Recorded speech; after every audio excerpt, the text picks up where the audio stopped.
Today's topic, writing task 2, to what extent? So in particular, for the writing task 2 discussion, the branch, we have 5 instructions. Do you agree or disagree? Discuss both views. Open-ended, exact same lecture that I did last week. Today, to what extent? And the remaining one, which will be, do you think the advantages outweigh the disadvantages? Just to give you a heads up, to what extent do you agree or disagree? And do you think the advantages outweigh the disadvantages? The two most difficult instructions in writing task 2. So if we're going to understand the idea behind the IELTS examination itself, writing is the most difficult test. And to top it up, to what extent an advantage disadvantage makes the difficulty level put to the extreme. So it dawns in comparison to listening and speaking. Writing is definitely the most difficult subtest there is. Just to give you an idea, out of all the 8,000 students I've already taught, that's how many students I have already handled for the past 8 years of teaching IELTS. Only one person got this score. 9 listening, 9 reading, 9 speaking, overall band score of 9. But her writing task score is only 8. So the highest scorer I had in my branch is not even from the Philippines. She is from Sri Lanka. The second highest, 7.5, then got an 8, was a neurosurgeon in Iloilo. So hindi pa taga dito sa atin. You can imagine that. That is how difficult it is to get the perfect score in writing. It is common, it is normal, it's a cliche already to encounter people getting a 9 in listening, getting a 9 in speaking, getting a 9 in reading, going to also be normal. But getting a 9 in writing, so many review centers will offer you a job. And even British Council will offer you a job on their books. So that is how well, okay, how well they relegate a person who gets a 9 in writing. I'm not saying that you cannot, but those people who got an 8, they devoted not only hard work, perseverance, but also God-given talent. We should all agree that some people are just that talented that they don't even need me in their lives. They just need to be a little, they just need to have some sprinkle of salt and pepper, just grill them in their. Hindi mo na kailangan dagdagan ng pangpalasay. Okay na sila to believe. So, but some people, they need to undergo rigorous training. That is why if you are planning to take the examination in a month or 2, then you are not expected to get a band score much higher than 7. Well, to be honest, the Philippine band score for writing is actually very low, particularly for task response and coherence inclusion, the 2 areas of the language which we have to improve on. So quite naturally, we're here to understand that writing is difficult.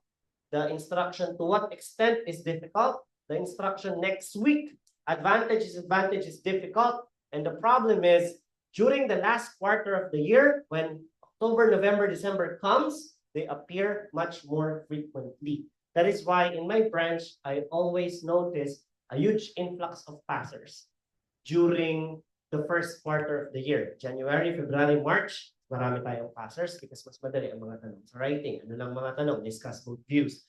Well, to be honest, for those of my students who got 7.5 and 8 in writing, their questions were either discuss both views and open. Because quite naturally, it's much easier to approach those questions than into what extent. Why? Because for to what extent do you agree or disagree, the approach varies depending on your view about it. So it could split into many different scenarios that who knows what examiner's interpretation will be upon reading your work. So this is bound to many interpretations. And whichever path you deem is appropriate during the creation of your writing is going to fall on you. You will be the one to decide. Because I am going to tell you this once and for all, for to what extent there are various approaches, there are multiple ways to address this. But the most important approach you're going to deem necessary for your approach, then it's going to be your decision. I'm not going to be there, hey, you know what? If this is your question, this is the approach you need to do. So I'm going to tell you, hey, there are 3 ways to address this. You have to choose during the exact same scenario. Okay? So, there are 5 instructions. Sir, I just attended your lesson. Nandito na tayo agad. Ano naman po yung mga na-miss ko? Don't worry. By November, I will discuss, do you agree, and discuss both views. By December, another open-ended, to what extent and advantage disadvantage round. Once again. So every 2 months, na-recycle po lahat ng lectures. That is why I highly suggest and highly recommend that your stay here should be 2 months.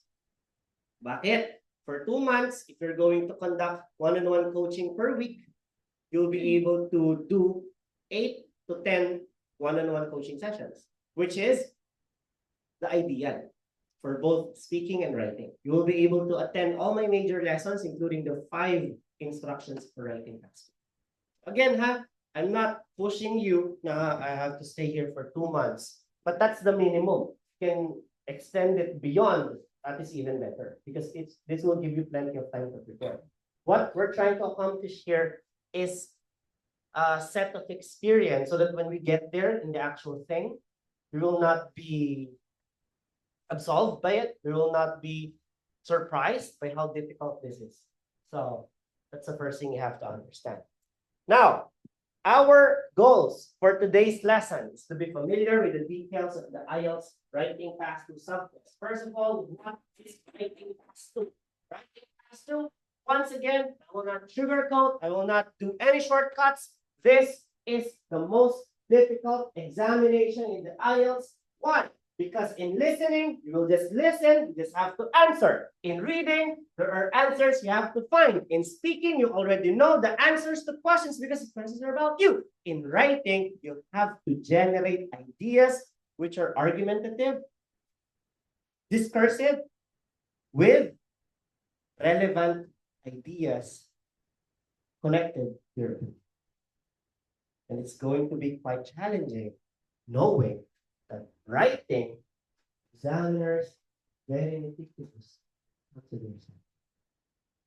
That's why there are so many people failing, so few candidates getting a high score. To add to the layer of difficulty that writing already has, this is located during the last exam. So your example, for those of you who don't know yet, is divided into 2.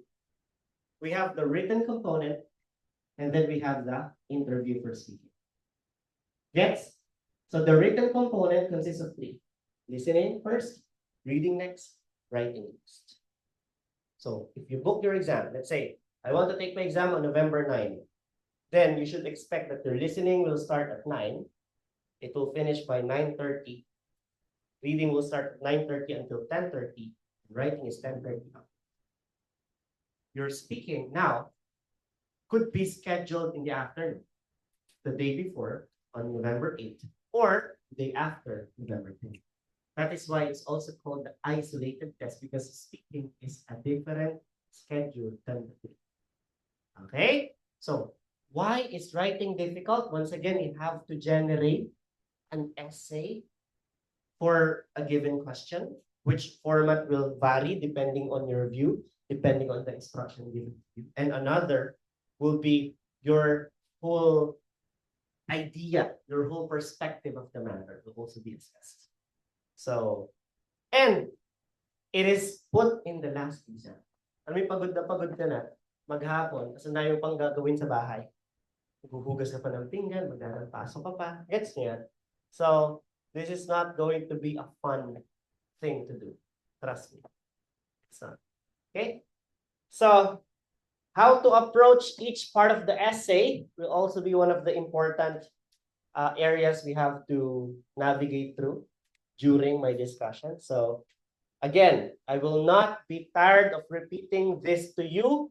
Writing is the most difficult task in the whole IELTS subtest, quite probably because of the factors that play along, including in the last exam, you're already tired from doing the listening and reading, you lack ideas about the topic being asked, and a lot of stuff. No? You will be given here an opinion, an argument, or a problem, and you have to write an essay in response. So what do we mean by this?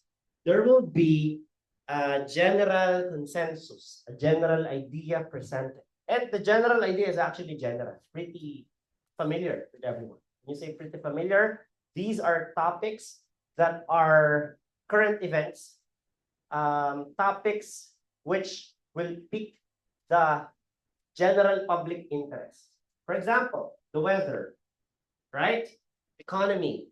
What else? Computers, raising children, problems about housing, food shortage, shopping, online shopping versus mall shopping. So you already have a general idea. But in some cases, there will be some topics which we are going to face for the first time. This is exactly what we're trying to avoid. We don't want to be surprised with the topics that will come out in the test. That is why it is equally important that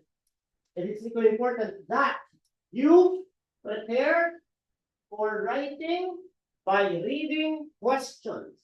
Why should I read the past questions? They're already in the past. Right? Well, you see, the past examination questions get to be recycled as the present. The questions from 2012 are still the ones being asked today. Why? Because the problems of 2012 are the same problems we face today. Like traffic. Traffic is a problem in 1988 and still a problem that persists until today. So you will encounter the same problems, the same concerns, the same general public interests. That is why if you read the questions, you will have an overall understanding. Which among the questions listed in our orange book do you have an idea about? Or which among the questions you don't have an idea about? So basically, you're asking yourself a question here. If today is my exam and question number 112 is my question, the topic is about letting children have pets. To what extent do I agree or disagree? If that is my question today, will I be able to write a 250-word argumentative essay for this? If your answer is yes, skip that part, which means you don't need to put a lot of effort in dealing with that type of question. Now, for question 113, the topic says that this is about green wave shopping. So once again, we tackled green wave shopping 2 weeks ago and then last week. So for those of you who just come from the lecture, this is your first time attending the lecture, green wave shopping. If you're thinking, what the hell is green wave shopping? Well, this is a concept of shopping which consumers think that if they purchase items from environmentally friendly companies, they are helping the environment both directly and indirectly. For example, if I'm going to choose a cafe today, I'd rather go to Starbucks than go to cafe letter B. Why? Because Starbucks, they claim that they outsource their coffee from coffee farmers in South America, which is renewable. They use technology to help preserve environmental integrity, especially the process of processing the beans, etc. And they recycle their tissue, they use straw, even though Starbucks is very expensive. So think of it as this way. I go to a Nike store, the shoe says it costs 5,000 pesos. I went to Adidas, and then the Adidas store said, this shoe costs 7,500 pesos. But wait, the plastic we use here is recycled from the fishing nets from the ocean. So because I am in favor of green wave shopping, I will buy the 7,500 shoes even though it's not custom. That is green wave shopping. So again, there are some topics you already know. I want you to skip them. And there are topics you don't know. I want you to learn more about them. How are you going to learn more about them? By reading articles, reading English literary material. Okay, are we clear? So read one English article per day. I'm not suggesting that you watch videos instead, because the main reason why we want you guys to read is because I want you to acquire how the sentences are constructed in those magazines, in those newspapers, because they are great grammatical constructs and proper vocabulary based in context usually. So those are our preparatory material. So we read questions, we read articles. Sabi ng estudyante, ano ba yan? Puro tanong lang naman, binibigyan na sagot. Gusto ba ng sagot? Gusto ba ng sagot? Gusto ba ng sagot, ma'am? Pero oo, sino nga ayaw sa sagot? Diba? Bakit hindi ako sa sagot? Oh. Actually, kasi kami dito writing guide. Lagay doon, writing band 9 guide. Sinulat lang naman po yun ng isa sa tatlong nakakuha ng 9 sa writing dito sa Pilipinas. Tatlo po doon ay lecturers namin. Si Ma'am Glenn Rivera. So ang mentor ko, si Sir Brian Martin Choson at si Ma'am Kate Serkina, dalawa rin naka-9 sa writing. Yung CEO po namin si Sir Irvin, di po naka-9 sa writing. 8.5 lang po siya sa writing. Ibig sabihin, mas paniniwalaan natin yung mga naka-9, di ba? Alright. So unfortunately, pinapamigay namin yun for free noong 2023. Bakit di na kami nagpapamigay ngayon ng libre? Actually, part kasi yun ng package namin sa British Council. Na pag nag-book kayo ng exam under British Council, may free kayo na book. Bakit wala na? Hindi ko nag-guide sa British Council. Magkano utang sa aming British Council? 400,000. Tinatayo namin to. Ito, naka 700,000 kami sa renovation. Yung kabila, nasa 1.8 million. Plus yung utang ng British Council. So, lubog na kami. Hindi naman po ito charity. Kailangan din namin kumita. Kaya ni-stop muna namin siya pansamantala. As soon as magkaroon kami ng stock, you can borrow it. Meron kami mini library doon. Tanong nyo lang, sir, may stock po ba? Baka pwedeng makibasa. Pahiram namin yun. Okay pa? Alright. So, basa lang kayo at least one sample per day. Don't worry, kasi ang dami ko rin namang samples sa mga PDF. Siguro kada lecture natin may 5-6 na samples kayo. So this will be a great way for us to understand how a writing essay is constructed and how are you going to mimic the techniques on those written composition so that in coming up with your own original version, it will come close to the quality. Go ha? Ano? Nalungkot yun. Di ba yung kumain? Agahan? Ha? Pero guys, sige simula ko lang tayo. Pagod na pagod kayo. Ako nagsalita dito. Okay. Kasi energy nyo. Ha?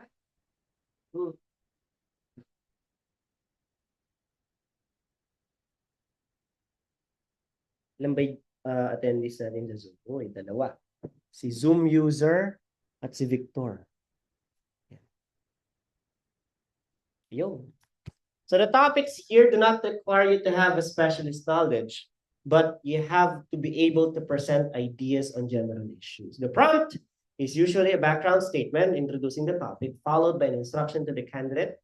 I will be dissecting the anatomy of your question because quite significantly, you will be basing how your essay itself will be constructed based on your task description. Now, the instruction tells you how you should approach the topic, and it is very important that you carefully analyze exactly what you are expected to write about.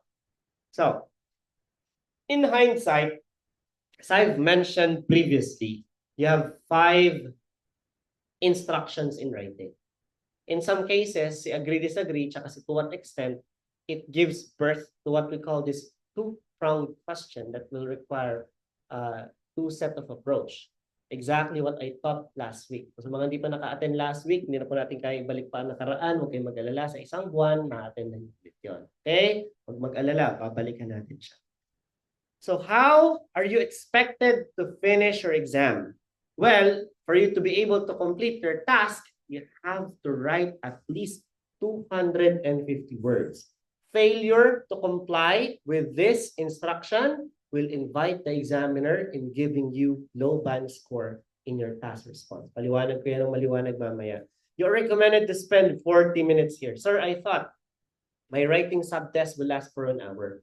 Why are you saying here that it will only last for 40 minutes? So here's the system. Your writing subtest as a whole is the one that will last for 1 hour. But your writing subtest now features 2 tasks to complete. Your writing task 2, which is your essay writing, regardless of whether you're academic or general training, you will undergo the same proceedings for writing task 2. But for your writing task 1, this will vary depending on your module. Academic writing task 1 is more difficult than general training because academic writing task 1, you have at least 8 types of writing task 1. Ito na siya, ma'am. Map, diagram, flowchart, cycle, para yun sa process. Doon naman sa static, we have the line graph, bar graph, pie chart, table. The worst scenario that an academic could encounter is a combination of static. No?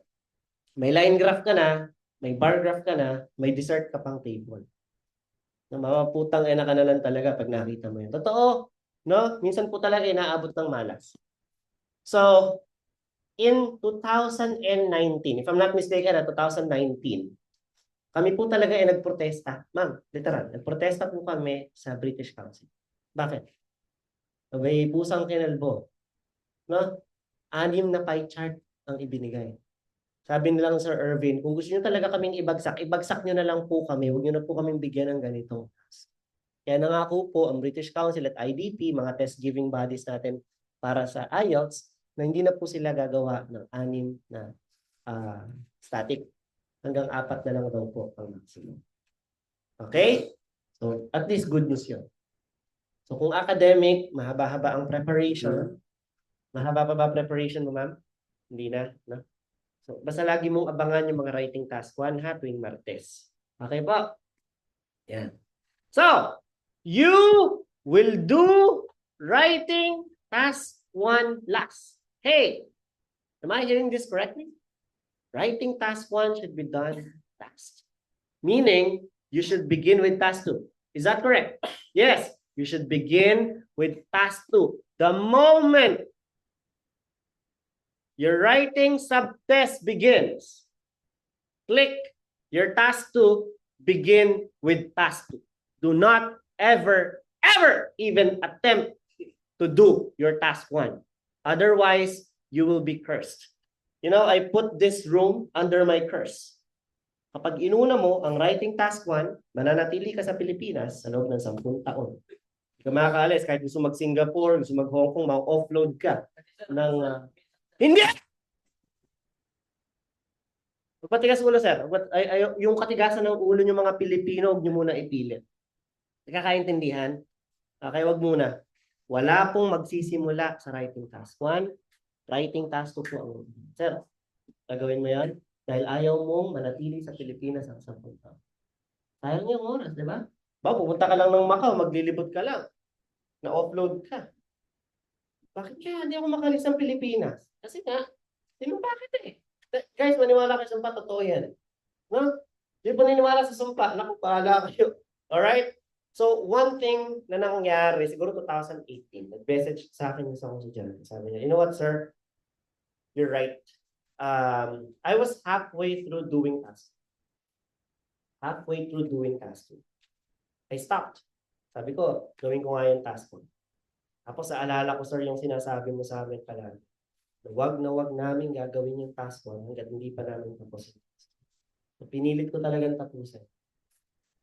Then, ginawa ko yung task 1. Naka-7 po ako. Task 2 muna. Never. Hindi pwedeng mauna ang task. Kung gusto nyo bumagsak, again, may gustong bumagsak, may gusto ditong makakuha ng mababa sa 4, unahin nyo po ang task. Malaya po kayo. Kasi again ha, hindi ko hawak ang buhay niya pag nag-exam kayo. Unahin ko kayo yung task. Pairalin ko kayo katigasan ng ulo. Guys, gawin nyo, walang problema sa akin. Walang problema. Kayo pa rin masusunod eh. Tawan mo yan eh, di ba? Kung gusto mong pumasa, makaalis ng bansa, unahin mo si task. Yun lang. Malinaw? May tanong pa? Friday. Eto sir ang paliwanag. Si task 2 po kasi, okay, is mas importante kaysa kay task. Ganito po ang computation. Si task 1, i-add mo yung score mo sa task 2, pero bago yun, i-multiply mo muna si task 2 ng 2. Ibig sabihin, yung score ng task 2 ay 2.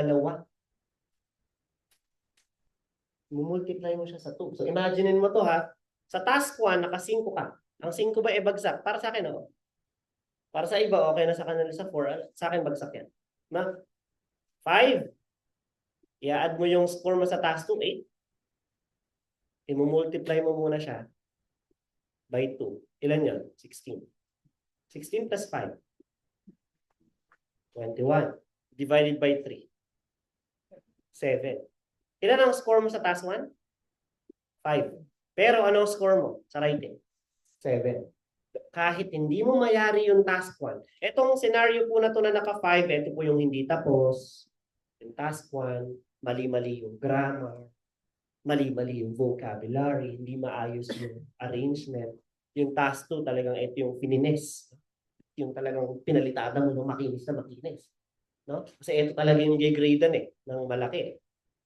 So, naka-7 ka pa din. Ngayon, balik rin natin yung scenario. Naka-8 ka kay task 1.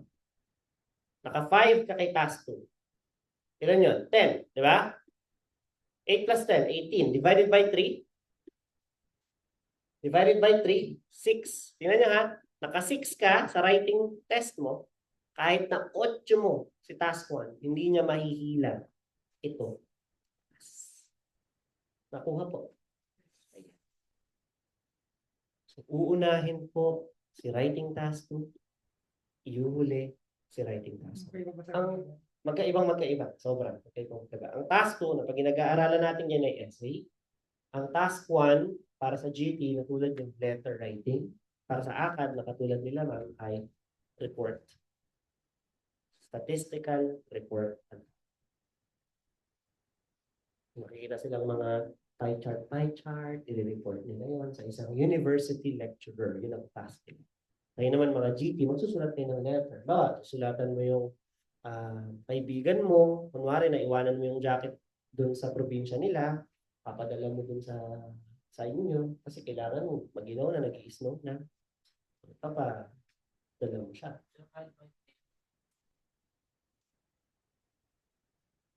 Ay, sir, mamaya tayo dyan. Mamaya.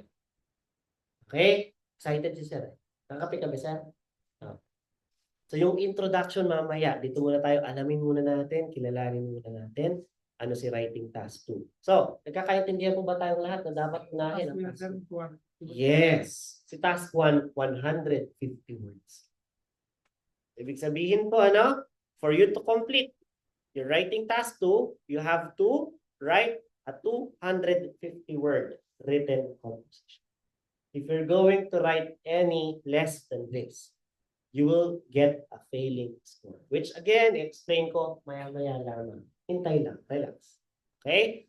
So, gaano po katagal? 40 minutes. Bakit mas mahaba ang time kay task 2 kaysa kay task 1? Eh, once again, 250 si task 2, 150 words lang si task 1. At critically, mas mahirap si task 2, which will require you more effort, more critical thinking, more creative thinking, even more connecting devices used. But for task 1, you just have to write whatever is in the task.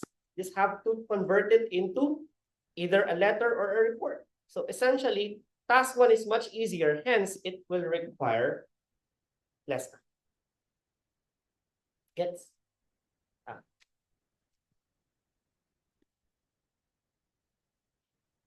Pasal may tanong ka na sa conclusion. Wala pa naman. Okay. Alright. So ito po yung tinatawag nating assessment criteria. Paano po ba kayo ini-score ng exam? Well, in the past, we use what we call these tools, no? To assess your performance. But now, in the computer-based exam, you will no longer see them below your screen. Wala na kayong makikitang boxes na ganyan. So, ibig sabihin yan po ay hidden na. Examiner na lang po ang may access dyan. But in the past, dahil pen and paper based, pero sa mga magpe-pen and paper based po, again ha, available pa po ang pen and paper based. Meron tayong pen and paper based exam dito sa Kabanatuan, 3 beses sa isang taon. Papatak yan ng February, papatak yan ng August, papatak ng November. So, IDP and British Council ang nagko-conduct. So, 6 na beses siya sa isa. Sa Pampanga, buwan-buwan. Sa Manila, araw-araw. Kung nais nyo lang. So, ano na naman ang pinagkaiba ng pen and paper based sa computer-delivered exam? Sige nga, hulaan nyo. May hula ba kayo? Ang pen and paper based, hula. Ang computer based, itatay. Yun lang. Okay. So, sir, bakit may dalawang examiner? May examiner 1, may examiner 2. Si examiner 1 po, yung tinatawag nating original examiner. Siya yung legal wife, ano? Okay. Examiner 2, yun yung kabit. Charot lang. Ano si examiner 2? Examiner 2 comes into the picture if you will avail EOR or Enquiry on Result, rather otherwise known as your recheck process. Kung nagpa-recheck ka, kung ano yung writing mo, babasahin lang siya ng ibang examiner. Kapag tumaas ang score mo, babalik nila yung bayad. So, sir, gaano ba kadalas tumaas after recheck? I can safely say na 90% of the time. Isa akong isang student sa Manila, yung speaking niya 6, naging 7. Yung student ko dito noong 2018, si Cyril, nasa UK na siya. 6 ang kanyang speaking, 7.5 after recheck. Writing, 6.5, naging 7.5. Pinakamalaking jump na nakita ko, 5.5 to 7. So, kung hindi man po papalarin, mag-recheck. Sino lang po ang hindi ko pinapayagang mag-recheck? Yung hindi umabot sa 250 words. Bakit? Paliwanag ko. Ganito po yan. Meron kang underlength, number of words, tsaka penalty na box. So kung hindi po umabot sa 250, sabihin na natin, 249. Yikes, sayang. Tinapos lang ng isa. Sayang, isang word na lang eh. 249. Check yung underlength, may penalty ka na 1. Ang automatic TR mo niyan ay magiging 5. So ano daw po yung highest scorer natin dito sa branch? 8, tama ba? So kung isasagad natin, na makaka-8 ka, di ba? Makaka-8 ka sa 3 na to. I-add nga natin itong 4. 8 plus 8, 16 plus 8, 24 plus 5, 29. Divided by 4. 7. Eh sir, naka-7 pa rin naman ako. Eh may penalty ka na 1. Ibig sabihin lang po nito. So ko lang po maintindihan ninyo, no? Kung gaano po kasaklap na hindi ka aabot sa 250 words. Kasing galing mo man yung estudyante ko na naka-8, mataga silang.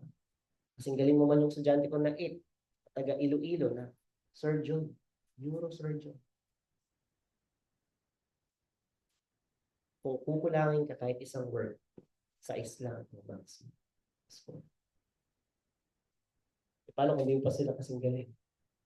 Regular lang po ako mag-aaral. Pasok lang po ako paminsan-minsan. Pasok lang po ako pag gusto ko. No? Baka 4 lang yan. So kahit baliktarin natin ang mundo, pagpa-recheck ka man o hindi bababago yan. Because this default penalty. Now, for computer-based test, you don't need to manually count the number of words. Hindi mo na kailangan bilang 1, 2, 3, 4, 5, 6, 7. Dahil meron ka ng word counter sa baba. So this will give you notification for you to easily identify whether you have to exert more effort given the time presented, or you could chill out and do the next task. Task 1 afterwards. Makapag-decision ka ng mas madali. Kasi imagine mo kung bibilang ka ng isang salita sa loob ng isang segundo. 1, 2, 3, 4. Aabutin ka ng 2.5 minuto sa pagbibilang. Doon pa lang, ubus na. Mag-i-edit ka pa. Yung mga i-insert ka pa. Hirap ng adjustments. So, make sure that you will write more than 250 words. Failure to comply will yield a failing score, sadly, which even recheck process couldn't help. Clear? Guys, dito sa Pilipinas, 1 out of 5 students submit their tasks under length. Ilang percent yan? 20%. Mataas yan? Oo. So 20% po pala na nag-i-exam sa Pilipinas ay bagsak agad. Just because of this under length.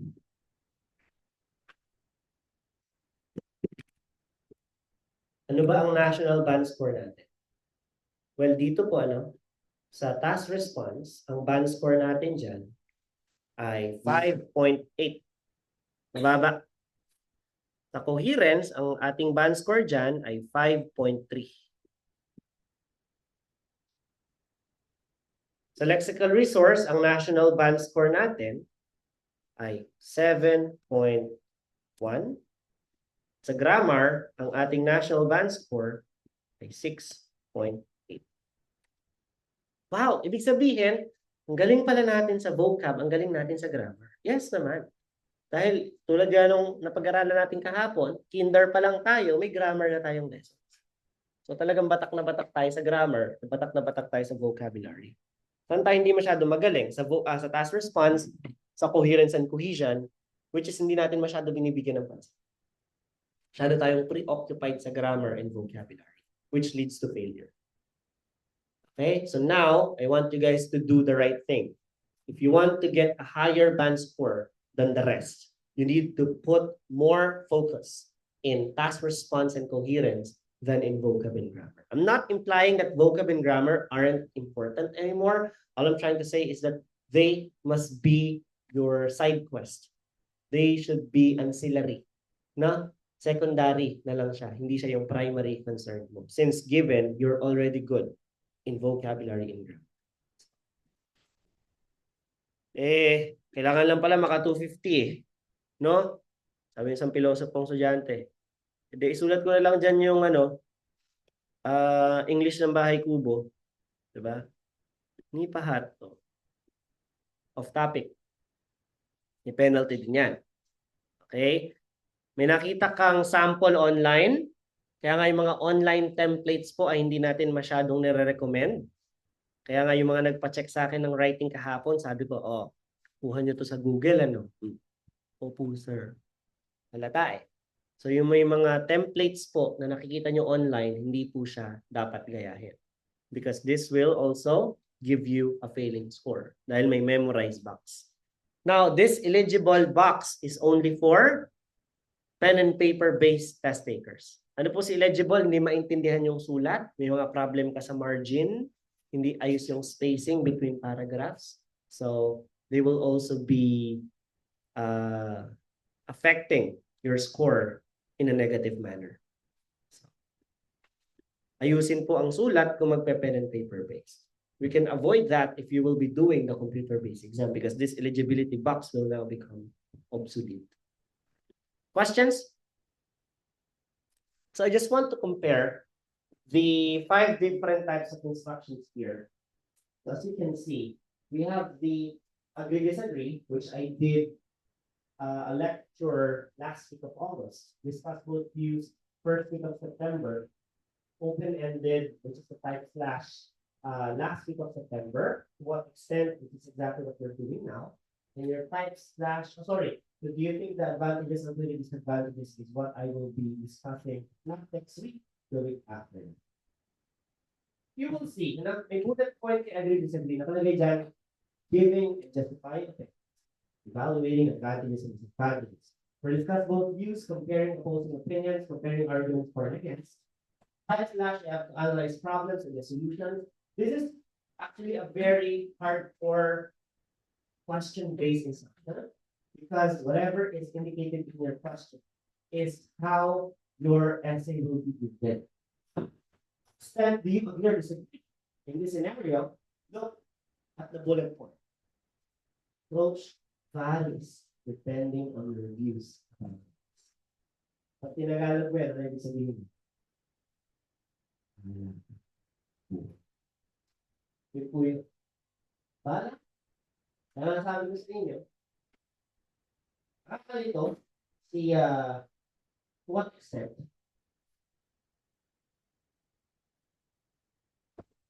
dahil ang daming ways para ma-approach mo siya. Hindi natin alam kung yung way ba na napili natin out of the 3 methods is going to be the right path for us. But once again, how kayo masiraan ng loob? Kasi I'm here to teach you exactly how to determine the proper approach. Meron tayo kasing advisable na method for this particular scenario. So, consider that. So if you're comparing, do you agree or disagree with to what extent this is how big their difference is? Sabi nga nung iba, sir, do you agree, disagree? To what extent? Pareho lang naman yan. Tingnan niyo yung difference. Grabe. Dito, may 5 paragraphs ka. Dito, may 3 methods ka na gagamitin. Magva-vary yung content ng paragraph mo depende dun sa viewpoint. So it's going to be quite complicated. So once again, the first area of assessment is your task accomplishment. You will be assessed according to your discussion of all parts of questions.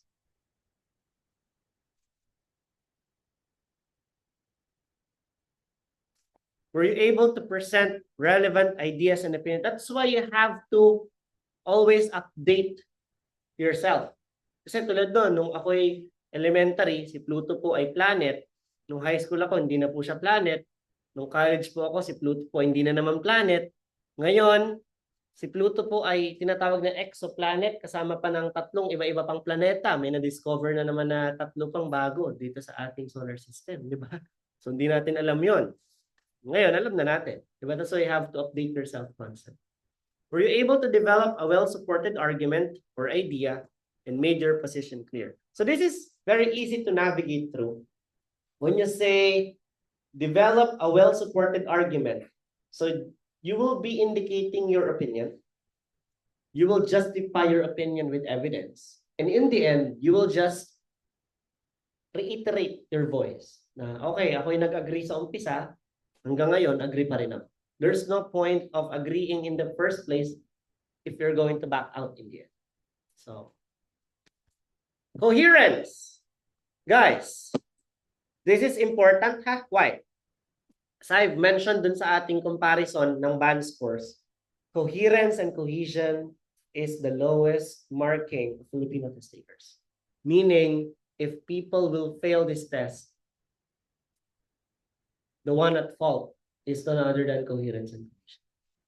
So what is the deal with coherence? Coherence is the logical arrangement of your ideas into paragraphs.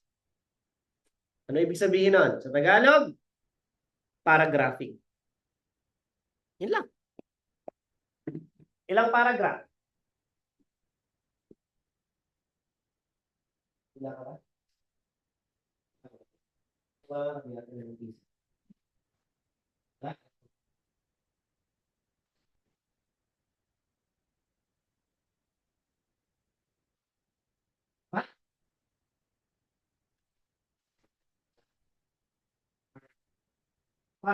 Tandaan niyo po ha.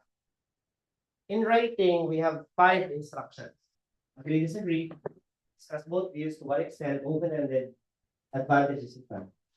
3 out of the 5 is what we consider opinion type. Tatlo to. Do you agree or disagree? To what extent do you agree or disagree? Do you think the advantages outweigh the disadvantages? Natandaan? Pag nakita nyo, tatlong tanong ngayon, naman sa kanila, Uy!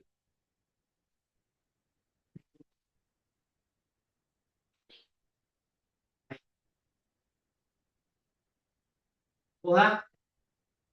Hindi pwede maging 4, hindi pwede maging 6 yan. Kaya nga alam ko pag yung estudyante ko nakinig eh. Binigyan ko ng assignment, sabi ko, pa-check mo sa akin next week, pina-check 4, ulitin ko pa sa harap niya. Bakit? Alinaw-linaw lang usapan eh. Opinion type, 5. Ng examiner, they're expecting you to write 5 paragraph essay for an opinion type question. Siyempre, ganito lang sa kasimple, no? Punta ka ng McDo. Order nga po ka ng isang chicken burger. Isang float, a large fries. Binigay sa akin, chicken nuggets, Coke Zero, saka small fries. Natutuwa ba ako? Hindi, di ba? Mali eh. Hindi ito yung order ko eh. Ganun po ang writing. Pero in-order sa'yo, hindi yun ang binigay mo, hindi matutuwa yung examiner, babawasan niya ng small. So, ang order niya ay opinion. Bigay ka ng 4 na paragraph. Bigay ka ng 3. Bigay ka ng 6. Hindi ito order ko. Kaya ang daling ibagsak ng coherence and cohesion. Paragraphing pa lang. Coherence po is paragraphing. We have 3 main parts. We have the introduction, we have the body, and we have the conclusion. The body of your essay is split into 3 paragraphs, which I will explain the content later. So introduction, body paragraph 1, 2, 3, and then your conclusion. That is your coherence. Now, for coherence, people also fail to consider cohesion. Kaya may nagpapacheck sa akin, sabi ko, nasan yung mga connecting device mo? Why? Coherence is paragraphing. Okay, you did your paragraphing well. Hands off. Hands down. But what about your connecting device? What about the unification of ideas? What about showcasing the relationship between ideas? So how are you going to do that? Through the use of your cohesion. So si cohesion po. Actually guys, if you're going to understand anything that has co in the English language means together. Diba? Communion, communication, connect, conjugal, cooperation, cooperative, co-operation. That one is a coherence, kasama paragraph, cohesion is ensuring that there's connection between those paragraphs, unifying significance of one whole essay that follows one set of ideas. So ano po si cohesion? Nagamit ka dyan ng connecting device. Si cohesion po para tandaan. Mamamit ka ng connecting. Connectors, meron tayong dalawang level. We have the coordinating conjunction, which is in the sentence level. And then we have the subordinating conjunction, which is in the paragraph. So you will be required to use both. Ibig sabihin, hindi pwedeng subordinating conjunction lang. Kailangan mo din ng coordinating conjunction. Pinagkaralan natin kahapon yung run-on sentences. Paano isa-solve? Gumamit ka ng and, while, because, since, or, but, yet, as a result, hence, nagamit ka ng mga ganong connecting device. Within, sabihin, bawal po siyang ilagay sa umpisa. Bawal siyang ilagay sa huli. Dahil pag inilagay mo siya sa umpisa, Yung for and nor but for yet so. Problema sa grammar. Naman. So, sir, anong gagamitin ko? So if you're trying to add an idea, for example, in this body paragraph 1, I am discussing the advantages of using technology in agriculture. One of the many advantages of advanced technology in farming is blah, blah, blah, yada, yada, yada, yada. Pumunta ka sa next paragraph, magdadagdag ka, advantages na naman ng technologies agriculture. Gamit ka ng connection. Mula sa positive, another positive, gumamit ka ng in addition. Furthermore, moreover.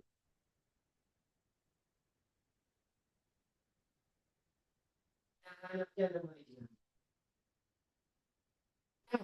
From advantage of using technology in agriculture, wala ka naman sa disadvantage.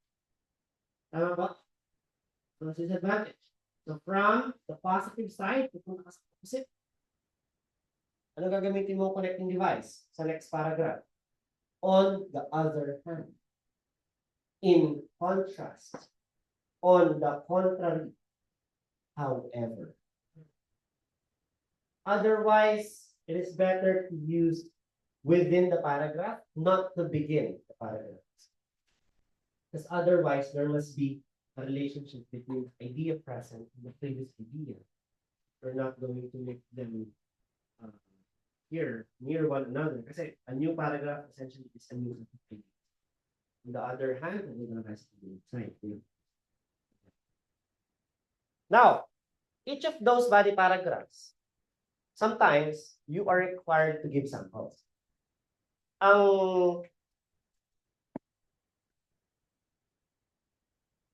Ang rule po natin sa pagbibigay ng example, ha?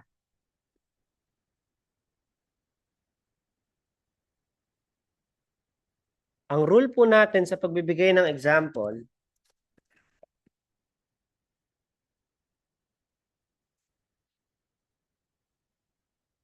body, paragraph 1, advantage of technology in agriculture.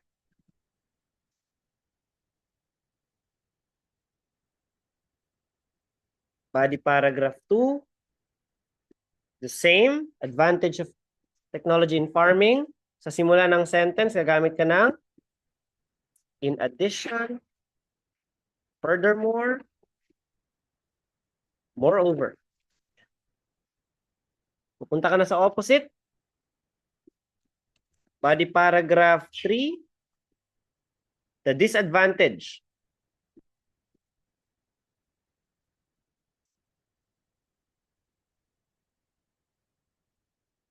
To show the other side, use on the other hand.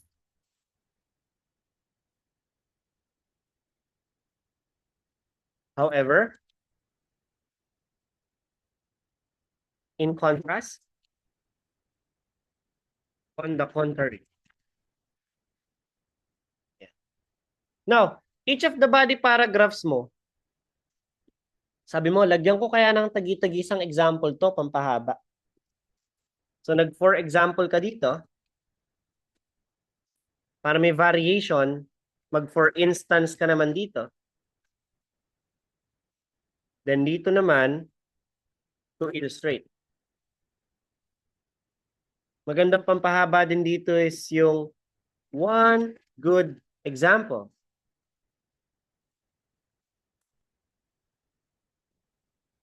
For this is. Yan. Maganda rin pampahaba yon. So, that is how you transition from one paragraph to the next. As you can see, ha, yung mga example sentence po natin per paragraph, nilalagay natin siya during the middle or even in the end of the paragraph. We don't put it at the beginning because we want to make sure that the essay that you will compose is an argumentative one, meaning you argue using ideas, you don't argue using examples. Yung example po, resibo lang. Para patunayan na, oo, tama nga ang argumentong binigay mo, meron kang Halimbawa. Ngayon, sir, paano po yun? Wala po kasi akong maibigay na example. Again, ha, we're talking about examples muna. Wala po, sir, ako mabigay na example eh. Okay lang. Ang rule of thumb natin pagdating sa pagbibigay ng example is this. There should be one sample, at least one example for the entire essay. Ibig sabihin, sir, ha, kung may example po ako sa body paragraph 1, wala akong example sa 2, wala akong example sa 3, papasa po ba ako?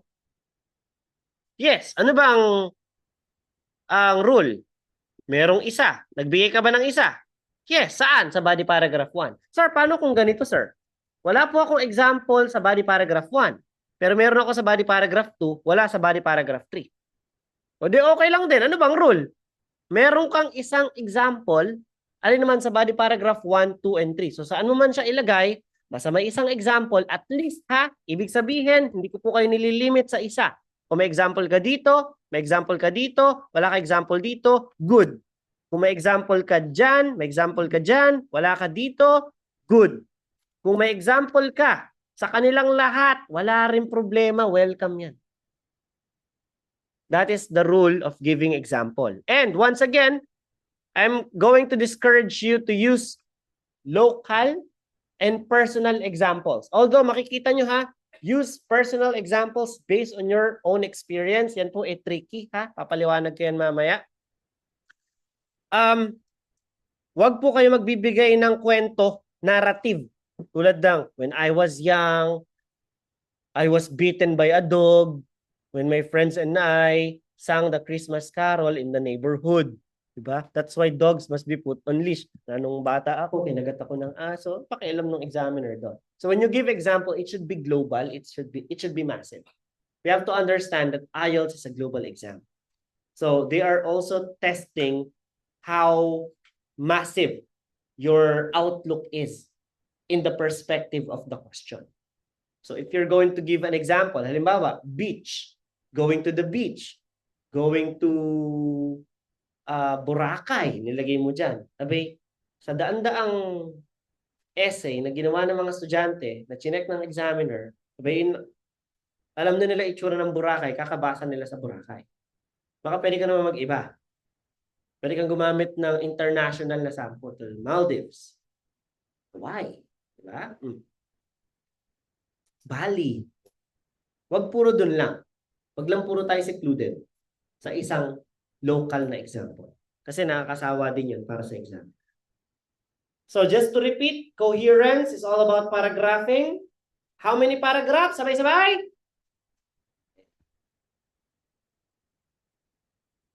Cohesion is your connecting device. Kailangan po ba sa bawat paragraph may connecting device? Oo. Dahil pag wala, walang connection. Derailed ang information.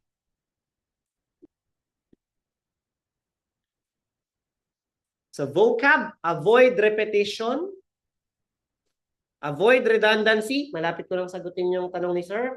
Malapit na ako sa introduction. So mamaya mag-call out ulit ako dito sa vocabulary.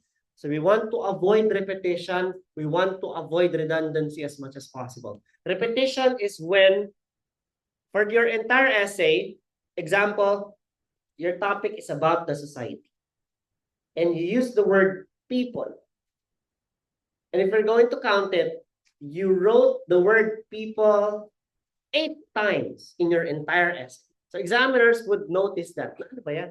Wala na bang ibang word na pamalit si Kevin kundi people? Wala akong choice kundi babawasan ko ang score sa vocabulary. Kasi ulit-ulit ko siyang nakikita. So dapat si people, lagyan mo siya ng variation. Individuals, persons, ano yung tinuro natin kahapon? Pronoun, them, they, their. Tapos people ka ulit. Minimizing repetition. In some instances, wala kasi talaga tayong pamalit eh. Ng synonym. Halimbawa, ma'am ha, school. Hindi naman pwedeng university. Hindi rin pwedeng college. Hindi rin pwedeng elementary kasi yun ay mga types ng school. anong gagawin mo? Instead of trying to think about a synonym which doesn't exist, try to explain the word itself. School. Ano ba si school? It is an educational institution.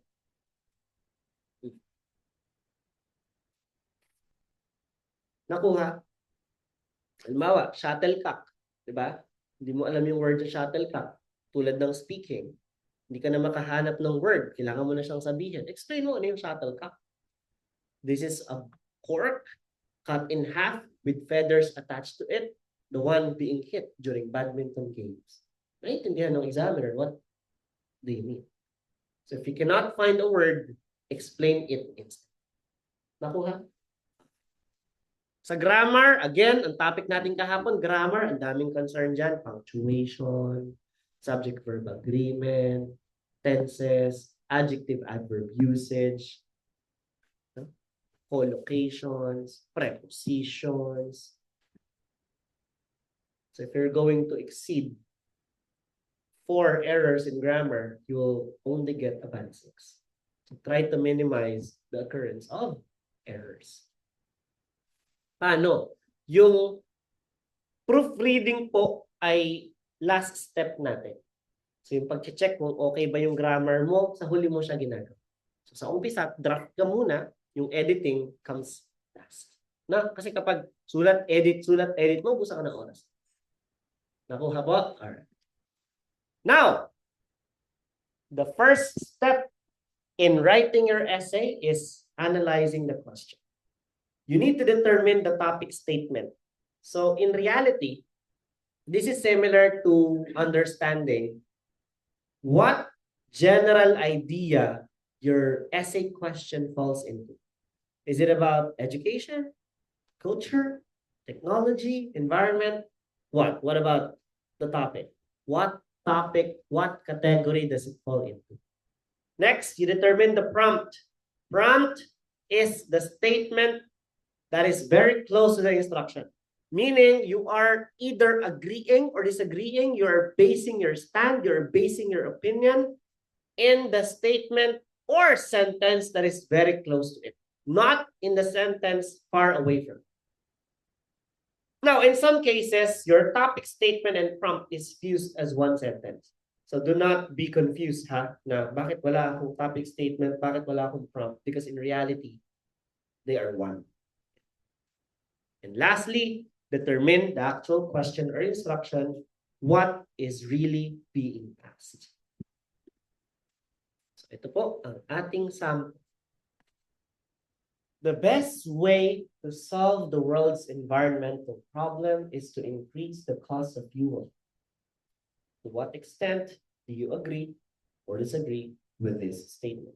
Now, upon realization, I noticed that my actual task description doesn't have a separate topic statement and prompt. Isang sentence lang po yung topic statement mo and prompt. So what are you going to do? You have to either agree or disagree based on that one statement. So sabi dyan, the best way to solve the world's environmental problem. Again, we can all agree that the world is facing problems. No? Ecological problems, ecological imbalance, climate change, you name it. So sabi dito sa statement, it's a very bold claim, no? That para ma-solve yan, taasan natin ang cost ng gasolina. Pabor ba kayo? Aba? Kasi tinan nyo yung idea. Yung pollution, no? Yung pollution, isa sa mga major disruptors ng ecological balance. Meaning, kung hindi na-afford ng mga tao bumili ng gasolina, hindi natin gagamitin yung sasakyan natin. Road trip tayo. Dito tayo. Kasi ang daling i-access niyan. Diba? So, hindi na tayo gagamit ng mga sasakyan excessively. Yun po ang ibig sabihin. Malilimitahan lang tayo sa paggamit kung kinakailangan mo. So, agree ba kayo doon o hindi? Agree. Diba? Pero ang problema kasi, nakalagay dyan, best way. Hindi naman siya yung best way eh. Kasi yung transportation sector, pumapangatlo po yan. Pumapangatlo po yan sa cause ng world's environmental problem. Anong una? Food industry. Yung production natin ng pagkain, kung paano natin pinaprocess yung pagkain, kasama na yung transport, packaging, yun po ang number 1. Ibig sabihin, may kailangan tayong baguhin doon. Pangalawa is, magugulat kayo ha, fashion or e-commerce. Yung damit na binibili natin, saan ba gawa ang nylon? Saan? Saan? Hindi ah. Hindi rubber dapat, kung rubber tree. Hindi ah. O, saan gawa yung nylon? Hindi. Plastic? Hindi.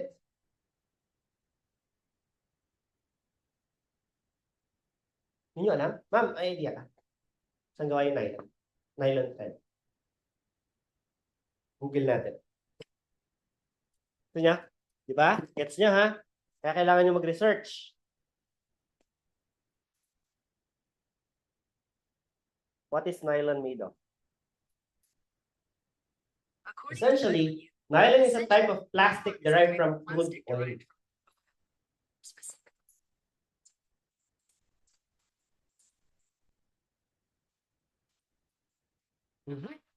Sabihin, sir, ha? Magmimina ng gasolina.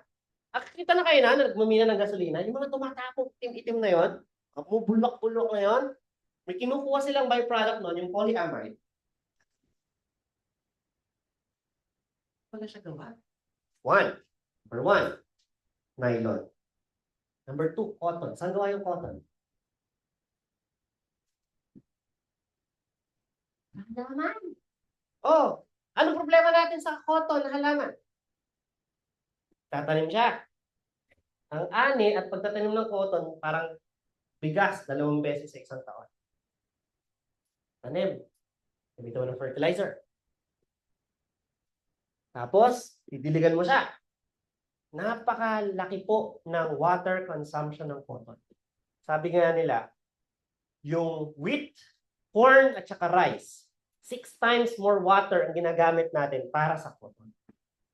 Bukod pa yung pagdaday ng cotton.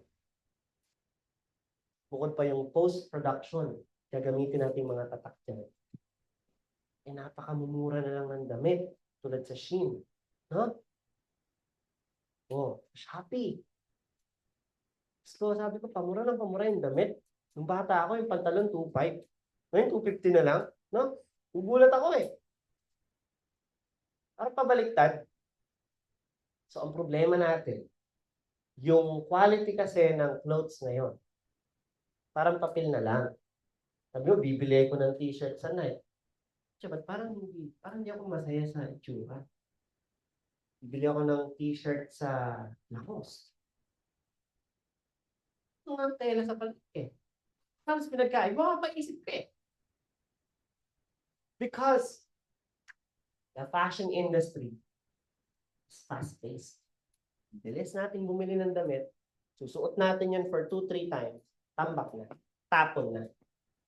Kaya napakarami pong upay-upay. No? So yun po ay nakakadagdag sa problem natin sa pollution. Papangatlo pa lang yung mga sasakyan. So because of the word best, hindi po ako dyan, sir, mag-a-agree 100%. Agree ako eh. Agree ako, sir. Pero hindi 100%.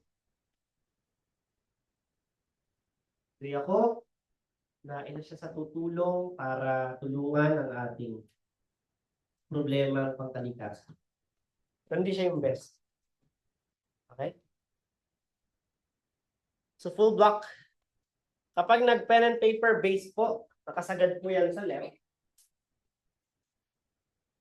Tapos leave a space after every paragraph. Wala na po tayong indentations. So, meron po tayong 3 format. But in reality, 2 lang po ang ginagamit natin dyan. Si 100% at si 70-30 approach. So 3, no? 100, 70-30, 50-50, hindi na po tayo gumagamit ng 50-50. Bakit? Kasi you agree and disagree at the same. Napakahirap pong i-justify. Sabihin ko na, yung mga tumesting ng 50-50, hindi po sila pumasa. Kaya please, huwag nyo na po subukan. Gusto nyo pag-eksperimentuhan yung exam nyo, kayong bahala. Again ha, katawan nyo yan, buhay nyo, kayo masusunod hanggang sa huli. But, there are two surefire methods that will take you there. Take your examination results to the next level. You agree, disagree 100%, follows the similar approach to the basic do you agree or disagree. And your do you agree or disagree, to what extent 70-30 approach is the ideal method. When you say ideal, if you're going to consider an approach for the to what extent do you agree or disagree, look no further than the 70-30. Always push. Lagi niyong i-push, ipilit. Kung kayang ipilit, mag 70-30, yun ang gamitin. So, sample nating task description. Magbe-brainstorm muna tayo.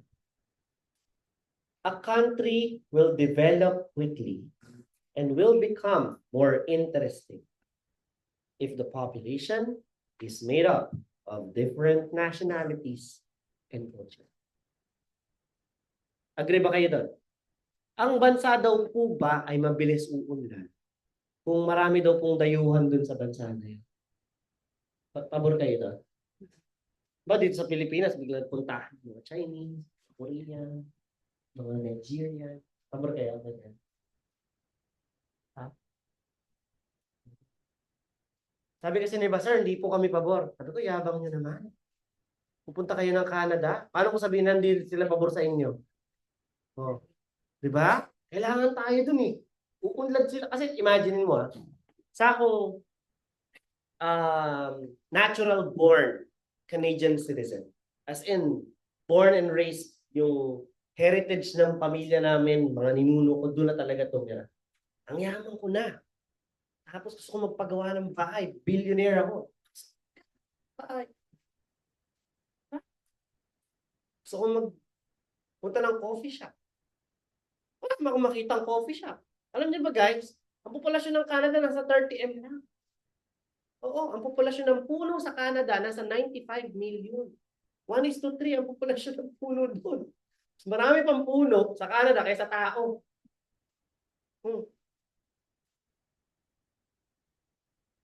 Diba? Gusto nilang magkaroon ng mga farmers. Gusto nilang magkaroon ng mga malls. Sino tatakot? Ang daming pera ni Canada, pero hindi siya gumagalaw. So yung economy mo ngayon, mas stuck.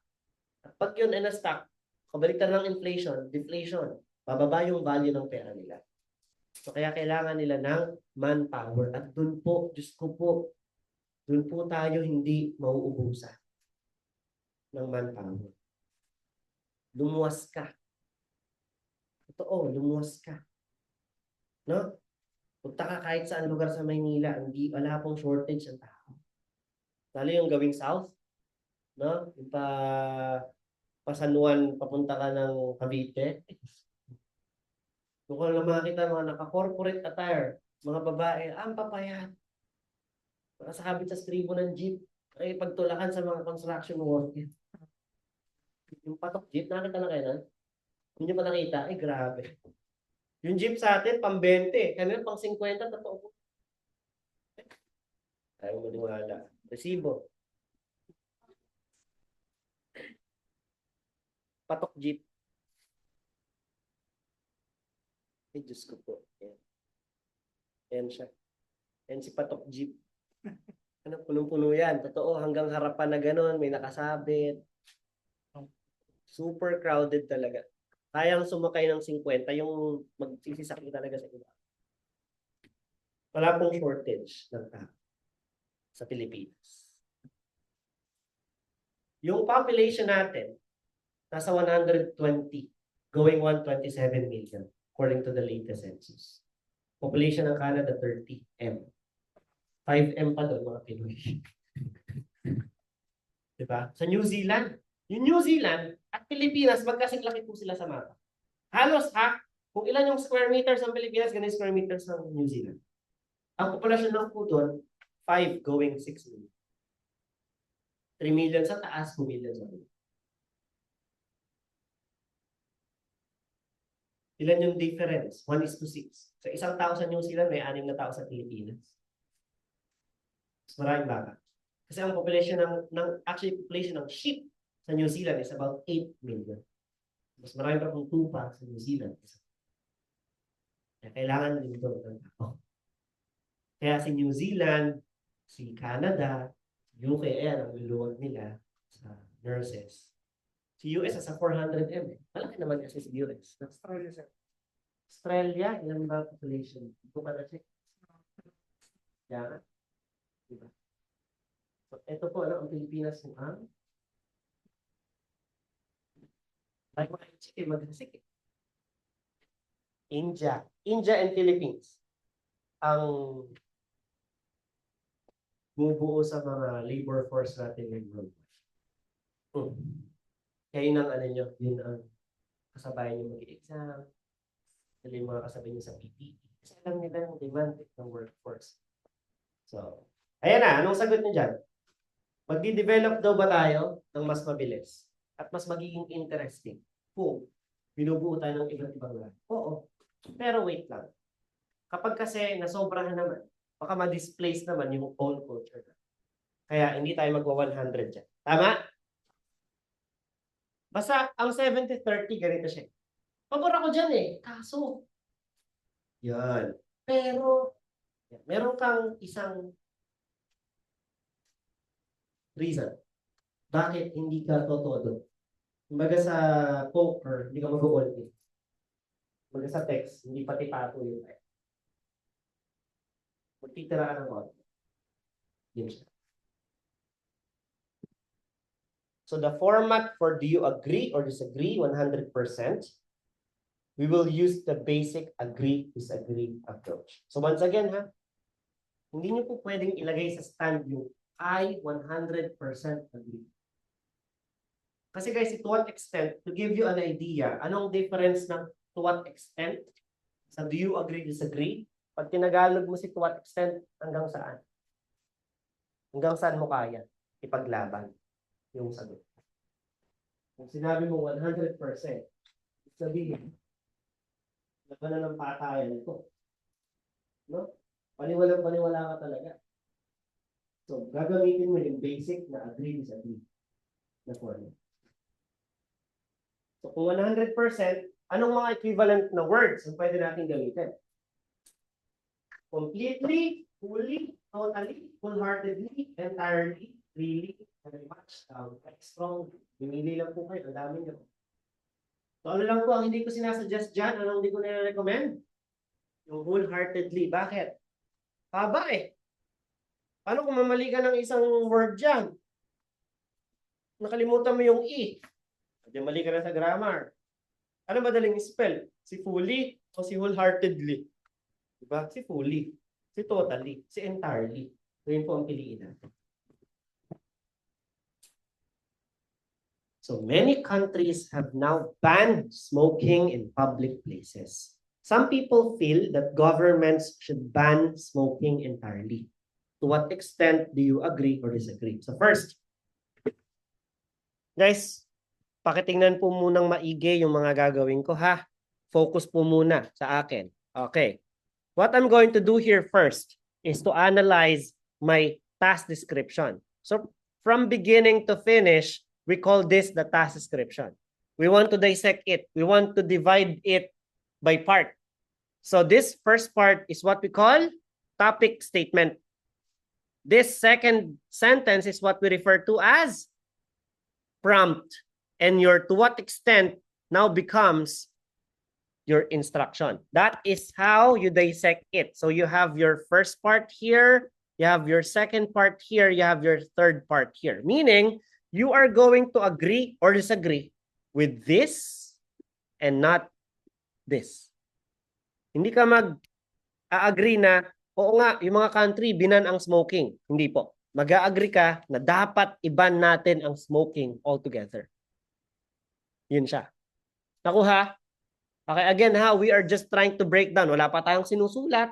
Inaalam lang natin nasaan yung topic statement, nasaan yung prompt, nasaan yung instruction. So dahil to what extent ito, mamimili ako ngayon ng dalawang approach. Is it 100% or 70-30 approach? Sabi nga natin, if kaya nyong i-push yung 70-30, go for 70-30. But for the sake of teaching you the 100%, do you agree, disagree? Sa approach number 1 po muna tayo, or the 100% category. Meaning, if I am going to write an essay, I will use my introduction plus stand. It will feature 100%, which is converted into word. Ano-ano yun? Fully, entirely, very much, downright, wholeheartedly, completely. So I chose entirely. Paragraphing. Body paragraph 1, reason 1. Kasi yun ang basic agree-disagree, di ba? Yun ang basic agree-disagree na format. Reason 1, answer the question why. Bakit ako nag-agree? Bakit ako nag-disagree? Body paragraph 2 will follow the same path. You answer the question why. And for body paragraph 3, reason number 3, you will also answer the question why. Before you conclude the statement of stand.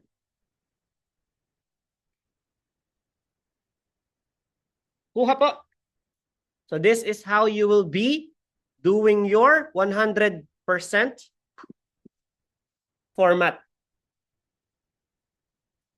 So in making an introduction, in making a legitimate introduction, what you need to do here is to paraphrase the task description. Once again, nasan po si task description? Ito po si task description. So anong gagawin ko daw sa kanya? Paraphrase. Ano po ba ang paraphrase? Combination niya ng dalawang technique. Yung first technique natin is rewording. Yung second technique natin ay changing sentence structure. Nakuha po? Okay. Sa rewording, papalitan ko lang yung mga words. Kaya naman, napaka-important that you take note of the words, what we call keywords. We will replace them with other words synonymous with them. So countries can now be replaced by nations. Many can be replaced with several. Now, pwedeng today. Banned, prohibited. Smoking, cigarette use. Public places, public areas. So meaning, I am changing the words using their synonyms. What is that technique? Rewording. Is that paraphrasing? No, because rewording is not paraphrasing. Rewording is not paraphrasing. Paraphrasing is combination of rewording and changing the sentence structure. Meaning, for this to be properly constructed and for it to be considered paraphrase, I can shift the placement of words. So pagpapalit-palitin ko lang siya. In many public areas today, cigarette use is prohibited by a lot of nations. Pinagbaliktad ko lang sila. Now, it is paraphrased. Question ni sir. Sabi niya, sir, kanina, an hour ago. Sabi ko, sir, babalikan natin to eh. Ka-excited eh. An hour ago, tinanong niya, sir, pwede po bang wag kong palitan ang lahat ng words na nandiyan kay task description? Okay, ang sagot ko dyan, okay lang. Kung gusto mong makakuha ng score na 5 lang. Kung okay ka na sa 5, wala ka nang papalitan dyan. Kung okay lang sa'yo yung 4, wala ka nang papalitan dyan. Sino po ang kailangan ng 4 sa buhay nila? Oh, wala. Sino may kailangan ng 5 sa buhay nila? Oh, ibig sabihin, para makakuha ka ng 5, magpapalit ka dyan ng 1 hanggang 2 salita. Nakuha? Diba, palitan mo yung countries ng nation, palitan mo yung people ng individuals, governments ng authorities. Okay na ako. Makakasin ko na yan. Nakuha? Nakuha po. Nakuha. Eh, ayoko na 5. Gusto ko 6. O, anong requirement para makakuha ng 6? We have to replace 4 to 6 new words. We have to introduce 4 to 6 new words. Maghanap ka ng 4 na salita. Palitan mo siya ng synonym. Pag rumble-rumblein mo yung sentence, makakakuha ka na ng 6. Eh, gusto ko ng mas mataas sa 6. 6.5 to 7. Paraphrase your task description entirely. Yung buo na yan, ipaparaphrase mo siya or i-introduce mo siya using your own words. Bakit po ba napaka-particular natin sa salita dito sa task description sa introduction? Kasi halatang halata yan ng examiner pag chinek. Teka lang. Task description, introduction, ba? Xerox lang ah. Kinopya mo lang lahat ah. Bakit kita bibigyan na mataas sa score? Eh according sa rule natin for vocabulary and lexical resource, avoid repetition and redundancy. Eh anong ginawa mo? Repetition. Kinapi mo lang lahat ng words na nandun. Kaya naman, di kita bibigyan ng mataas sa score. Nakuha? Ngayon, madali po bang mag-paraphrase? Oo naman. O many, papalitan mo yan. A lot, pwedeng several, pwedeng different lang, di ba? Different countries. Si countries, papalitan natin, nations.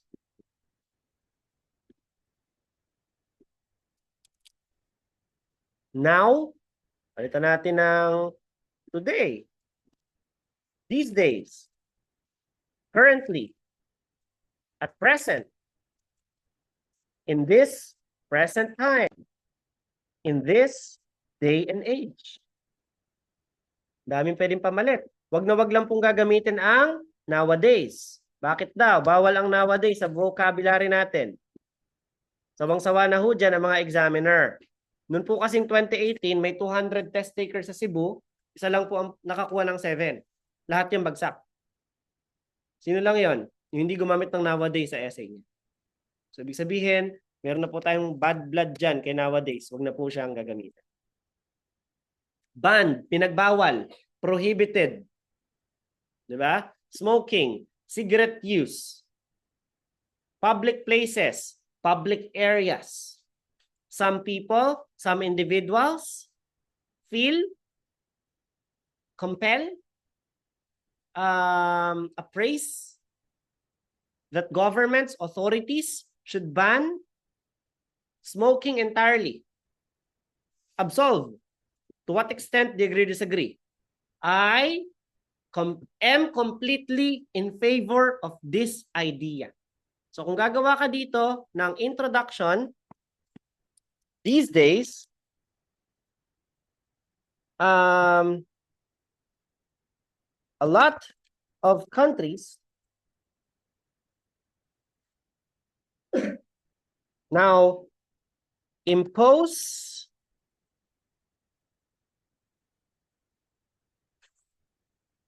that public places must be smoke-free. In line with this,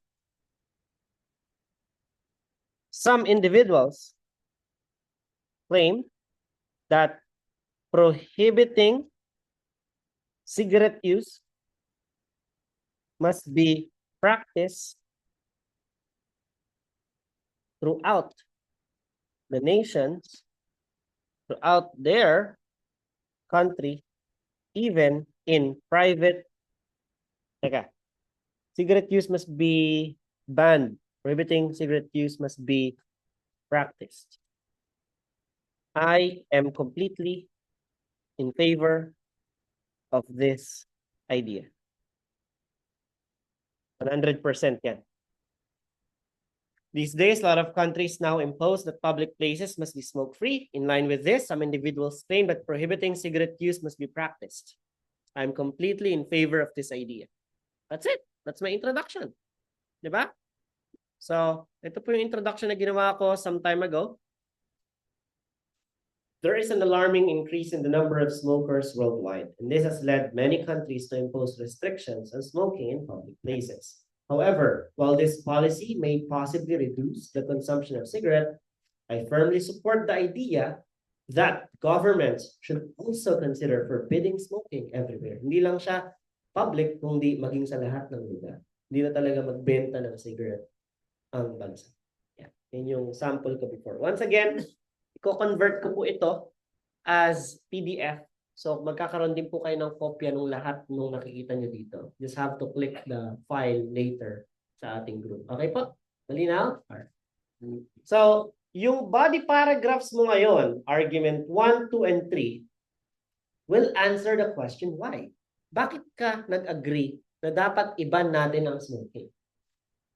Guys, ako po ay smoker for 9 years. I stopped smoking noong 2017. Pero kahit na ako po ay nagyoyosi pa rin ngayon, agree pa rin ako dyan na dapat wala na talagang yosi. Bakit? Anong una nating argument? Health. Mag-mention ka ng mga problems sa health brought about by cigarette use. Pangalawa, yung taxes. Yes, meron po tayong taxes na nako-collect, yung tinatawag nating sin tax sa cigarette use. Pero yung tax na yon, dinadala din natin sa healthcare. So probably, no offset mo lang din. Kumakabig ka ng 20, kumagastos ka ng 50 para ipagamot yung mga may sakit. O ngayon, ano yung argument number 3? Ano mga problema pa natin kay cigarette? Environment. Siyempre, may mga factory yan. Yung mga usok na binubuga mo, carbon monoxide, cadmium, chemicals, toxic sa environment, tapos tatapon mo yung cigarette butts kung saan-saan, pwedeng makain ng mga isda, magbara sa kanal, no? Tapos syempre, gagamit pa ng papel yan, gamit ng plastic packaging, okay? So, yun ang problema natin sa kanya. Papaliwanag ko lang siya. So, one paragraph of the body contains one reason. You explain the reason. You justify it with evidence. And you can also provide examples to support your stand. So, meaning, your examples are completely optional. But for your entire essay, there must be at least one example. Okay po? So ito yung argument 1. Smoking is the leading cause of many life-threatening diseases such as lung cancer and heart-related diseases. So para hindi repetitive yung diseases, pwede ba siyang palitan ng illnesses? It does not only affect the users but also those around them. In fact, secondhand smoke is proven to be as dangerous as active to those who inhale it. Therefore, if tobaccos are not banned completely, smokers and individuals exposed to it consumed in private places may still contract these diseases. It is also important to note that the consequences of smoking can affect the economy of a country. Although tobacco companies generate revenues and contribute to the government through taxes, these monetary gains do not offset the cost of healthcare for smoking-related illnesses. If cigarettes are not forbidden, governments will need to continue funding the treatment and management of these diseases, and in the long run, this would negatively impact the nation's economy. Kasi ang daming citizens mo may sakit. They will become unproductive as a result. Argument 3, furthermore, the manufacture, distribution, and use of tobacco products can cause considerable harm to the environment. The production of cigarettes requires the chemicals which can contaminate bodies of water. In addition to that, cigarettes also contain thousands of toxic substances which are breathed out and released into the atmosphere. This is not to mention the fact that cigarette butts, which are a type of toxic waste, can end up in rivers and lakes, destroying animal habitats. Conclusion, forbidding smoking in public places alone cannot substantially reduce the damaging effects of smoking to individuals, nations, and the environment. In my opinion, smoking should be banned completely, which would lead to a much healthier society. That is the end of my answer. Sample 2. the best way to solve the world's environmental problem is to increase the cost of fuel. Sabi natin, hindi tayo pabor dyan. Ito ang aking introduction. Some people believe that in order to solve the environmental problems of the world, the price of oil should be increased. Doing so, they assume, would help in protecting and conserving the non-renewable energy sources. However, I'm completely against that this approach as the optimal solution to all the world's environmental concern. So, ang justification ng body paragraph ko dyan is bakit ako hindi agree. With fuel made unaffordable, motorists would be discouraged to use cars excessively, which is bakit nag-exist itong question na to in the first place. This would result in the reduction of global warming as less harmful pollutants would be emitted into the air, which mainly contributes to the greenhouse gases in the atmosphere. Nevertheless, since fuel consumption is only a partial contributor to this problem, global warming cannot be reverted instantly, and the productivity of the society is put to risk since many industries depend on petrol products. Oo nga, sa umpisa, makakatulong yan sa environment. Pero yung industry natin ang magsasuffer dahil napaka-heavily dependent natin, hindi lang po transportation, maging yung ating energy, yung coal-powered plants natin, ay dyan din po galing. In addition, supporters of the view that increasing fuel costs believe that such move would compel people to use alternative forms of energy, such as solar and electric power, which are, totoo naman, safer and eco-friendly. Pero, tingnan nyo, the transition from one source to another would take years of study and implementation and would only cripple the economic stability. Yun kasing solar, matagal ang transition yan. May mga grids din tayong measure. Yung electric din, tulad ng electric vehicles, nagsisimula na mag-take over ang electric vehicles, napakatagal niyang i-charge. Aabutin ng 2.5 hours yung pag-charge. So if you're going to travel from Baguio to Manila ng half battery, naubos mo yung content niya, mag-charge ka ng 2.5 hours, para ka makabalik. So ang tagal, di ba? As a result of this inability of people and products to be transported, basic needs such as food and medical supplies will be scarce. On the other hand, in many countries, like the Philippines, the great majority of the people who own cars belong to the rich and privileged. Although an increase in the cost of petrol products would initially hurt, it would not keep them from using cars for as long as they can easily afford the price of fuel, no matter how expensive. But tingin nyo ba, si Chavit Singson, tumaas yung presyo ng gasolina, hindi siya magkasasakyan? In conclusion, increasing fuel costs is at best temporary because it focuses more on governmental policy rather than individual responsibility. Since most of the world's environmental problems result from the inconsiderate actions of individuals, the issues would only be permanently resolved unless people learn how to live sustainably without sacrificing stability. That is our first approach, the 100% approach. Do you have any questions? May tanong po sila? Wala po yata. Okay, sige. Break time muna tayo. 10 minutes lang. Oras sa akin ay 11. Balik kayo 11:10. Mga tanong nyo mamaya sasagutin natin. Alright, so now that we are here, let's return. So we have this approach number 2.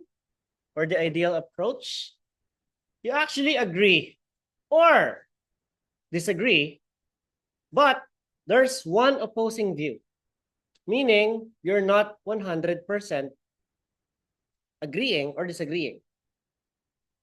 So we call this the modified opinion or the 70-30 approach. So since we cannot imply through numbers in your introduction, once again, for your introduction to become well-crafted, your first 1 to 2 sentences must be the paraphrase of the task description, and the last part is your stand. So for the stand, we cannot actually imply numbers and percentages here. Rather, we can only use words, since we can only answer to what extent with an adverb. So if you want to go to the 70-30 path, you can use for the most part, generally, almost entirely, mostly, and predominantly. Why do I like the for the most part phrase than the others? Dahil apat yung words niya. Sayang, no? The more words, the better. So, in this example, the internet has made traditional libraries unnecessary. So what are you going to consider? First, this will be your fused background statement and prompt. Correct? Now, this is your instruction. In hindsight, you have to understand what is the main topic which gave birth to this background statement / prompt.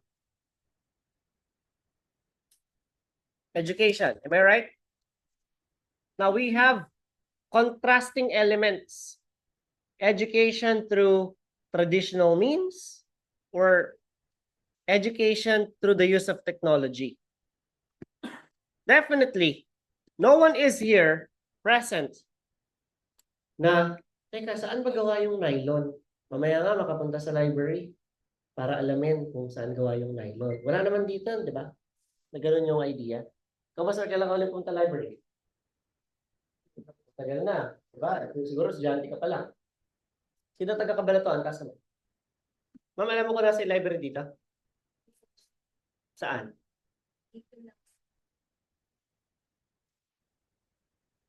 Tapat ng NUST. Kung pumunta ka ngayon doon, pumunta ka kahit anong araw, nakapadlock siya. Okay? So, sino taga-Gapan? Taga-Gapan ka, sir? Alam mo ka nasa library natin? Ito naman, di mo alam. Diba? So, obsolete na ba si library? In some case, yes. Wala na kasi halos nagpupunta sa public library natin. Bakit? Kasi may internet din. So, that gave birth to this consensus na ang internet nga is better than library. Yun yung pinaka-argument dyan. Pero, yung word na unnecessary, parang meron pa namang mga ibang tao na para sa kanila, kung library ang paraan para matuto sila, edi go. Di ba? Nagets niyo yung point? So, ang mangyayari dyan, 70% agree ako. 70% agree ako na talaga namang ang internet ay better. So, ang magiging content ng aking essay ay ganito. Intro. Lalagay ko yung stand. Mamimili ako, ang napili ko for the most part. Ako for the most part, I agree that the internet is superior than traditional library. But I don't neglect the fact that the latter also gives information to the ones who need it. So yun yung magiging stand ko. Body paragraph 1. Ano yung defense ko? Okay? Library. Internet. Na bakit okay si internet? Body paragraph 2. In addition, continue ko lang. Ano pang advantage ng internet versus library? Pero dahil yung 30% ko, sabi ko dyan, huwag naman sana nating pabayaan na lang yung mga library. Maintain pa rin natin sila. So, on the other hand ako, advantage naman ng library. And then conclusion. With restatement stand. Yan po yung magiging arrangement ng aking essay. Base po dito sa aking na brainstorm, no? Body paragraph 3 pala to. Hindi 2. Yan.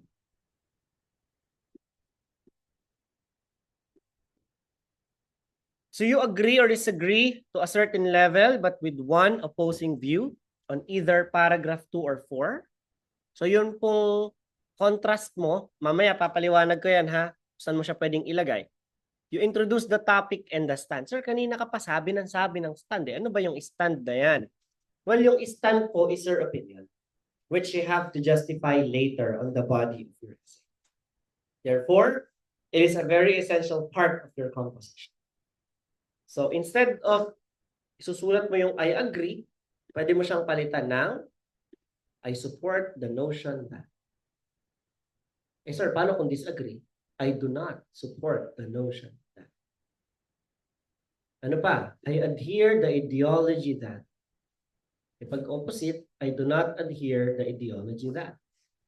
I am in favor of. Anong opposite? I am not in favor of.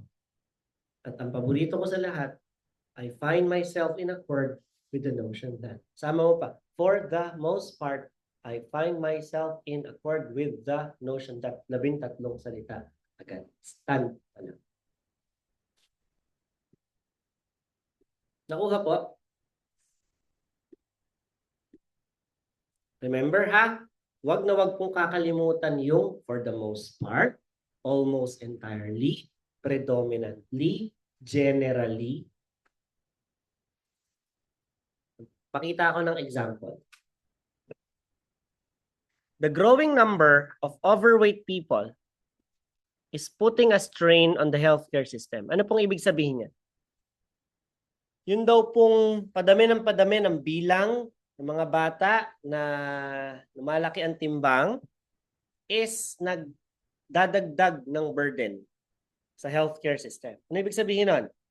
Ang common cause kasi ng hospitalization natin sa Philippines at common cause ng death natin ay heart-related problems.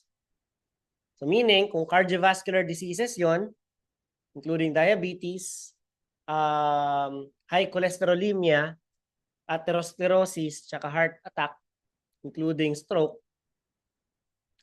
kung dadagdag pa itong mga bata na to, na na-foresee natin, paglaki nila, is sila yung magpapataas ng bilang ng cardiovascular ailments natin sa bansa, eh, kawawa naman yung healthcare system kasi puro doon na lang napupunta yung ating effort.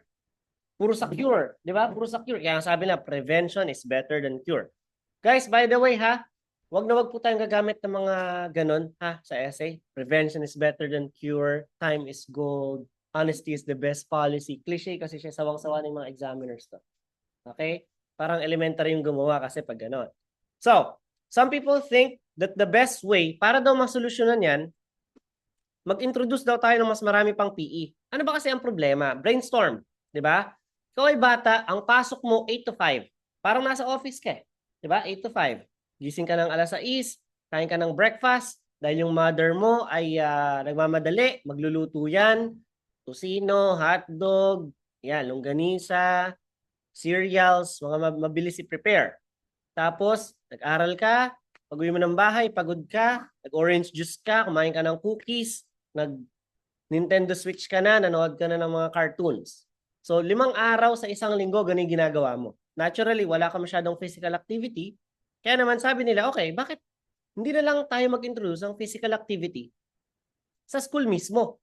Kasi, kung nasa bahay sila, sedentary ang lifestyle, sa school, doon lang natin sila paggalawin ng paggalawin para sila ay makapag-reduce ng kanilang weight, mapunta sila doon sa healthy na weight. So, agree ka ba dyan? So, ang sagot nyo dyan, agree. Pero, alam naman natin na ang health ng tao is hindi naman po exercise lang. Majority of this will come from other lifestyle changes tulad ng diet, modification, at rest. Diba? So, ang magiging sagot ko dyan, yes, 70, agree ako na magdagdag tayo ng more PE hours or gawing mas intense ang PE lesson nila. Pero wag din natin kalimutan na mahalaga din ang lifestyle modification at diet ng mga bata. So, paano ko gagawing introduction ito? So, the growing number, diba? The increase in figure for obese young people is being foreseen to become a burden to the healthcare system in the future. Therefore, some people proposed the idea of additional physical lessons, education classes, and hours at school.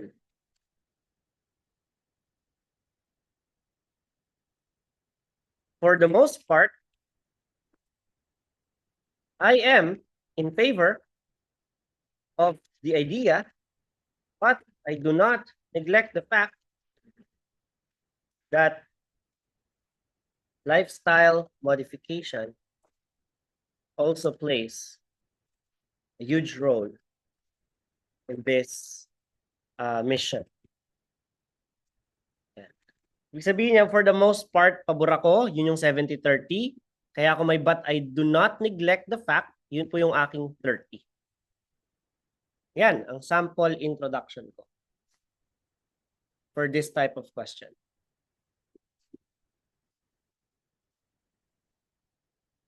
So, ayan. Meron ka ng sample mamaya. Binasa mo yung aking handout. Many individuals believe that the issue of obesity can be rectified through the facilitation of more physical education classes to the curriculum so as to relieve the burden of the health system in the future. I predominantly find myself in accord that this solution can address this concern, but I do not neglect other factors must be considered. Ito po yung ating internet versus library dilemma kanina. So ito pong blue, yan po yung ating background statement. Yan din yung background statement ko. The modernization of technology has made access to information a lot easier more than ever before. Some people believe that due to this, the traditional way of learning through libraries is no longer essential. So, ibig sabihin ng unnecessary, not essential. So again, paraphrase lang siya. This is the reason why I almost entirely support na yung internet naman talaga provides better knowledge acquisition. Pero, I do not neglect the fact that libraries must still be maintained. Kasi mayroong mga tao kailangan pa rin. Kasi mayroong mga tao na walang access sa internet. Mayroong mga mag-aaral na wala silang gadgets. Paano sila matututo kung lahat ay nasa internet lang? Okay? Okay. So paragraph 2, argument 1, paragraph 3, argument 2, paragraph 4, argument 3. So ang sabi natin dyan, yung opposing view natin is either in paragraph 2 or paragraph 4. So just to clear things out, no, para i-clarify po yung ibig sabihin nun, meron po tayong dalawang method. So dito ko ilalagay yung advantage of internet versus library.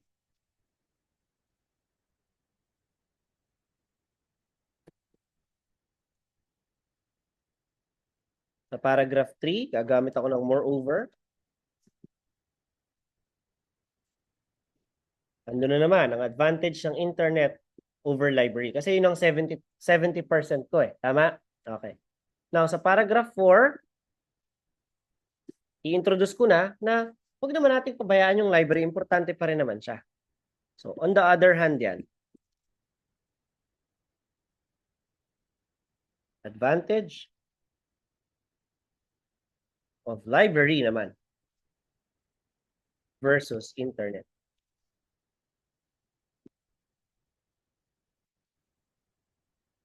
Ngayon, sir, instead of paragraph 4, sabi diyan kasi, yung opposing view can either be placed on either paragraph 2 or 4. So kung sa paragraph 2 ko naman siya ilalagay,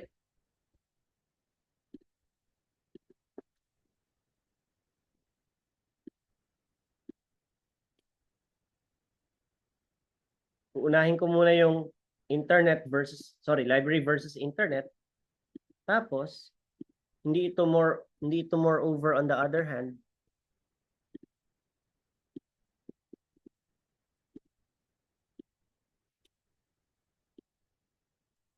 So lang as is. O, dito yung on the other hand.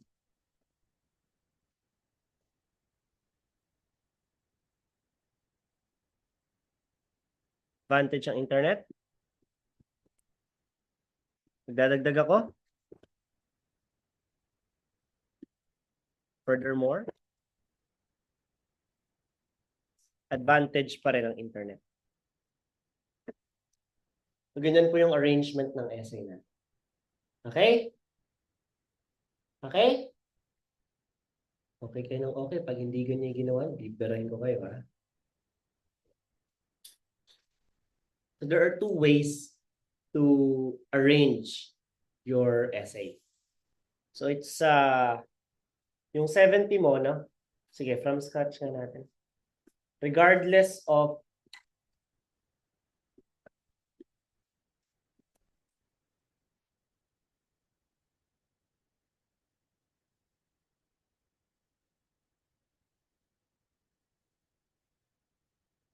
regardless po kung ano yung idea, ganito mo siya pwedeng arrange. May natin kulay. Para makita niyo yung difference nila. Sa body paragraph 1 here,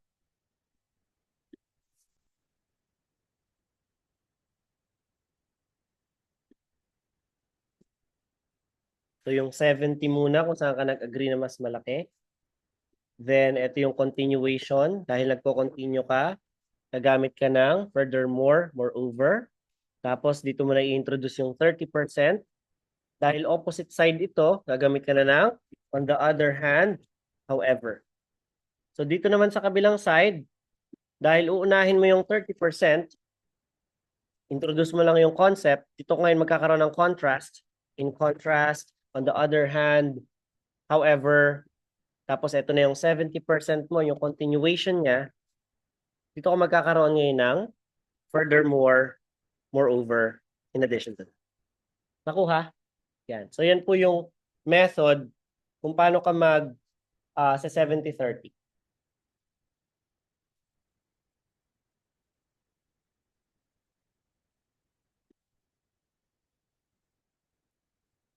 Para mas lalo pang maintindihan. A versus B. Ano pong idea? Mamaya papangalanan natin kung ano yan, ha? So dito, A muna. Dito A. Dito B. Dito naman, mauna si B. Dahil magkaiba si B at saka si A, mag-o-opposite ka in contrast. However, on the other hand, addition A. Bawa,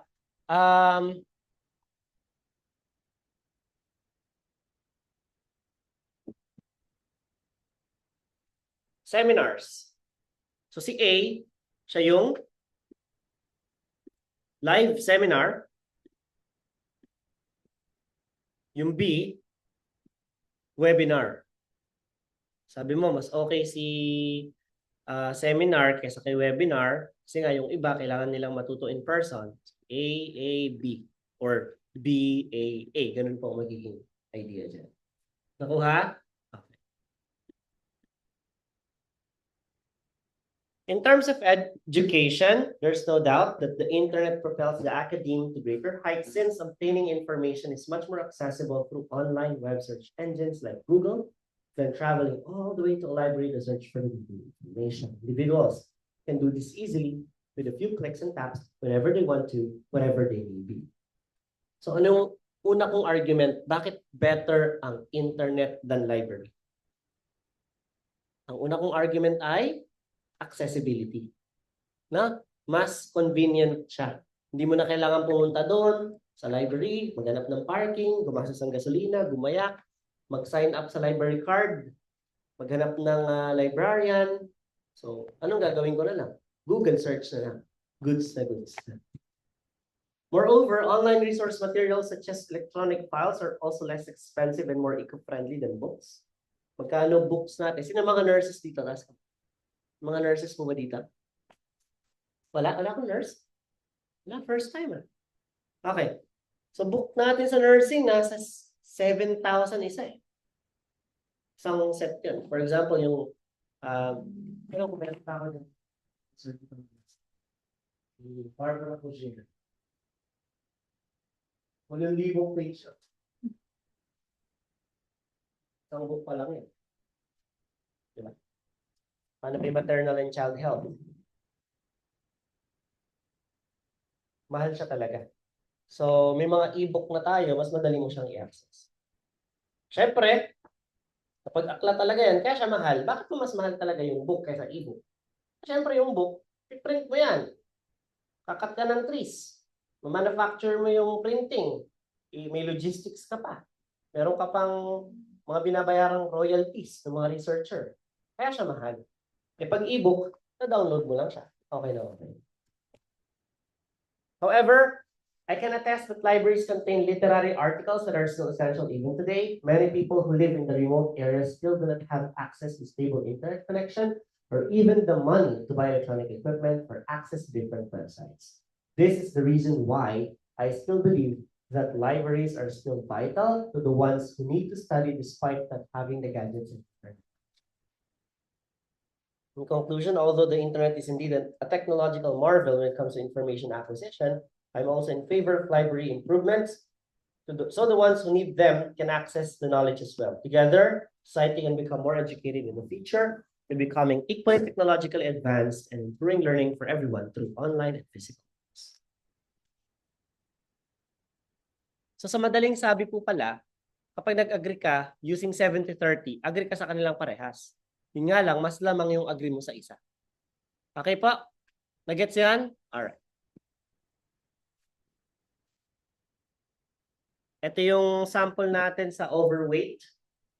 Nasabi ko na tong intro, ito yung body. It is an outright fact that introducing more physical education offers many benefits to the individuals. The most significant factor is the long-term impact to the health of every student. The sports and games serve as a refresher for the students after their lessons that make them more physically active, develop motor skills, and attain knowledge. As they do regular physical activities, they will become accustomed to becoming active and adult. Moreover, doing physical activities such as biking and running at the playground together with friends and classmates inculcate special skills, of cooperation, coordination, and the socialization to other people. Playing team sports also develops the cognitive understanding of students for the importance of teamwork.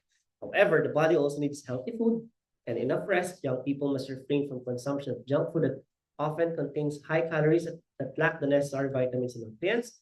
Furthermore, students must be taught to lessen their time spent playing computer games late at night instead of getting enough sleep, which could take a toll to one's health. To conclude, I support more hours for PE to reduce sedentary lifestyle, pero I also believe that this concern can be curbed by taking all preventive measures with strong self-discipline to make the society healthier. Ito naman, some people believe that governments should ban dangerous sports, even though others claim they should have the freedom to choose a sport to their liking. Ito po, tinype ko to. Kung di ako nagkakamali, 14 minutes kung tinype ko live. So, dapat ba nating ipagbawal ang mga dangerous sports? Ang sagot ko dyan, disagree. Sports is one of the most common pastime activities that many individuals do. In line with this, many people are of the opinion that there are certain competitive games that authorities must prohibit. However, I predominantly support persons' freedom to choose whatever sport they want, but I also believe that regulations must be implemented. Kaya natin sila kung gusto nilang piliin na sport, pero dapat regulated. So argument 1, the physicality that people experience from playing sports is something that cannot be removed. Di mo mawala yan eh. In addition, it is one of the reasons why people play extreme sports, and that is to feel the adrenaline rush. Such games like racing, martial arts are what many people perceive as dangerous, but that is where the excitement happens, resulting to their popularity. Furthermore, physical games like boxing have huge sponsorships. If the government would instantly ban many extreme sports and ball games, the multi-billion-dollar industry would affect the global economy negatively. Isang halimbawa na dyan, basketball. Si NBA, nagge-generate yan ng $6 billion yearly. That is equivalent to around $360 billion in peso. 360 billion in pesos. Stopping games like these would leave thousands of athletes, mawalan sila ng trabaho. May management yan, may staff yan, may employees yan, may mga taga-linis yan, may mga taga-inflate ng bola yan, may mga mascot, mawalan sila ng trabaho. Para lang yun sa isang sport, ha? And basketball is only the third most popular sport in the world. Diba? Argument 3, on the other hand, there are unregulated games and even illegal fighting matches that are undetected. These activities promote gambling while not ensuring the participant safety. If these blood sports continue, kasi yung tawag sa kanya, the players are at risk, tapos wala pang kinita yung government sa kanila. Conclusion, playing sports should be a freedom enjoyed by everyone, even though individuals are allowed to play whatever games they choose.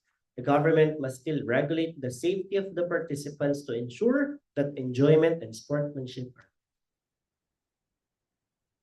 Ito, ano yung question na to? In some countries, it is common for school leavers. Ano ba yung school leavers? Yung mga graduates daw, common daw sa kanila na yung isang taon ipinapahinga nila. After ng high school, bago sila mag-college. To what extent do you agree or disagree with this practice? Diba?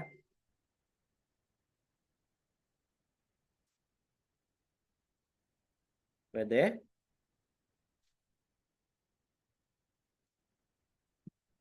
In many nations worldwide, the concept of not enrolling at a university as soon as someone graduates secondary level is becoming rampant. In relation to this, I'm generally not in favor. Hindi ako pabor. Although I believe pwede siyang maging beneficial sa iba. So, 70-30 pa rin. Taking a break from university study may indeed give opportunities to some individuals. During this time, graduates can either pursue summer jobs and part-time work. The money they could save would then be used for their tuition fees.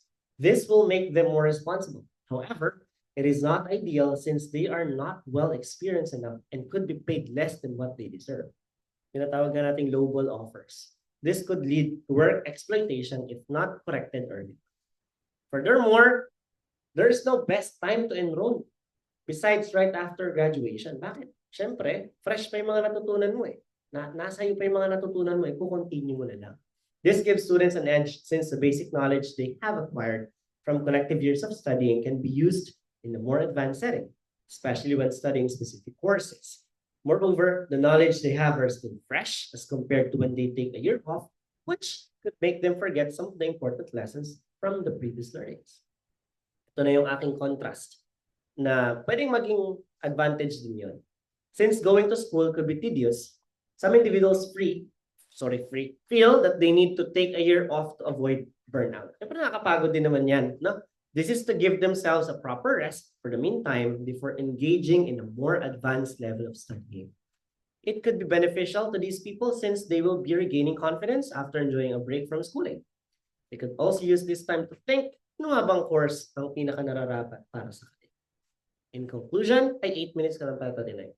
Although many individuals today want to take a rest before enrolling to college, right after they graduate to secondary level, I still believe, again ha, pabor ako sa bakasyon, pero mga 3 to 4 months, pwede na yon. This is to keep the balance of taking a break and preparing high school graduates for the university life. Okay, ito po ang inyong assignment. The recent popularity of online shopping will result in the end of high street shops. Ibig sabihin, yung mga lugar kung saan meron tayong mga shops, sinabing high street shops, mga tindahan ng mga Louis Vuitton, no? Is yun na daw po ang magiging mitya ng kanilang pagbagsak.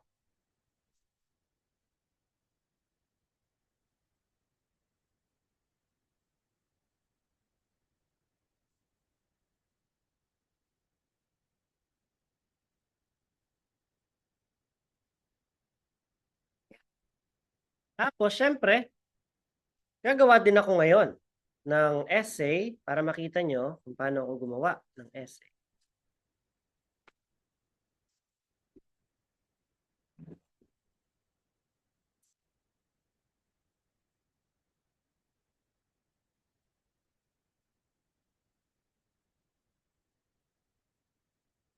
Meron akong nakitang maganda yung tanong. So, andyan pa ba kayo? Andyan pa si Angel, si Anne, si Jeannie, si Joanne, si Victor. So, in this part ng aking presentation, magta-type ako ng tanong. At ang napili kong tanong is ito. Ito, sikat na sikat to ngayon. In today's digital age,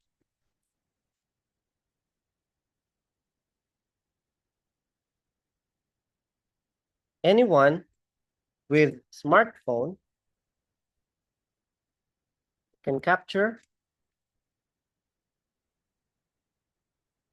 lang.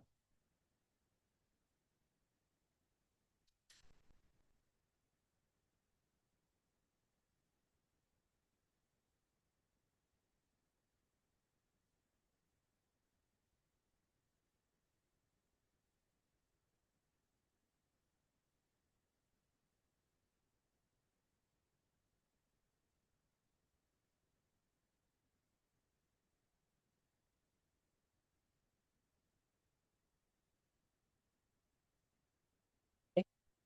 Can capture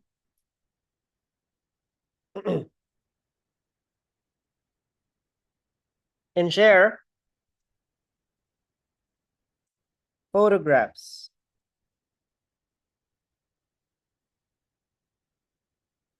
This accessibility to photography diminishes the value of professional photographers.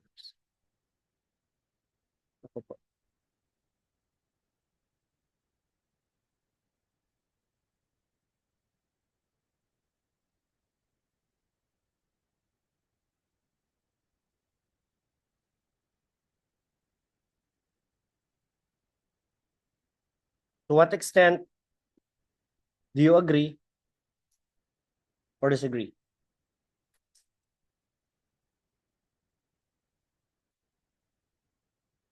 Yeah.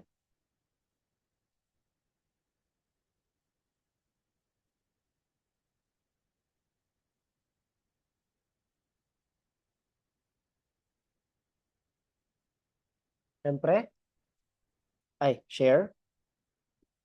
Mga nasa Zoom, wait lang kayo dyan, ha?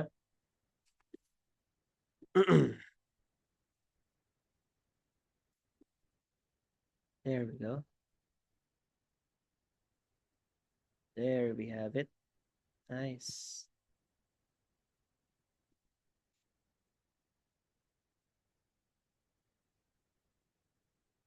Oo.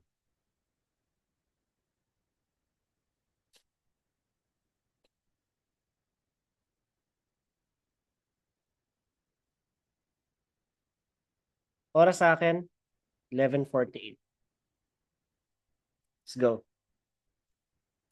At present,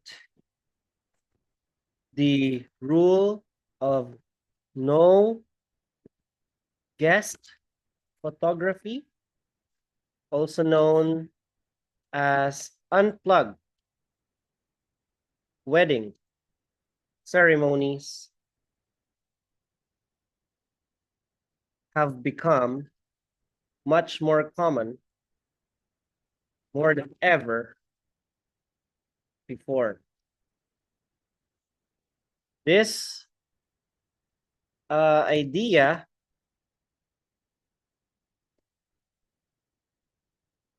okay, this idea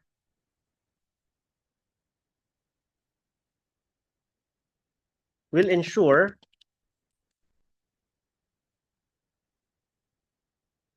that only the hired professionals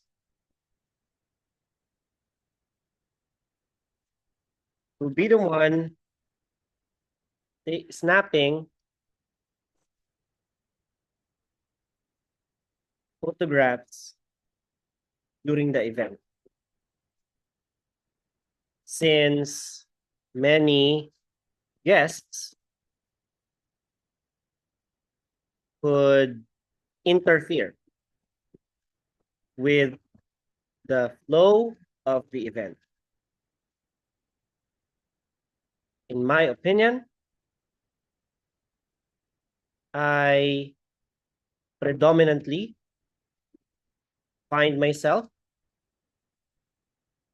in favor of such notion, but in some cases, rough photos of the invited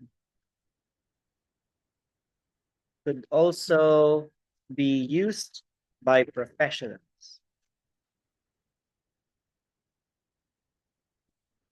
Paliwanag natin.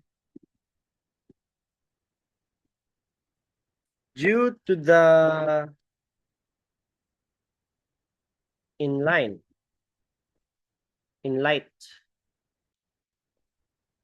today's digital world, taking everything by storm, it is now difficult to maintain solemnity of events, particularly weddings, since many guests want to also capture and share moments through photographs on their social media platforms. This idea could be positive. They simply want to share their happiness to their audience, while some just do this for content. A newfound hobby of many that earns them a livelihood.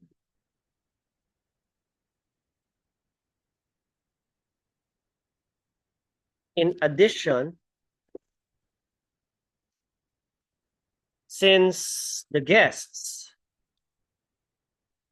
who like taking photos will be showcasing their phones,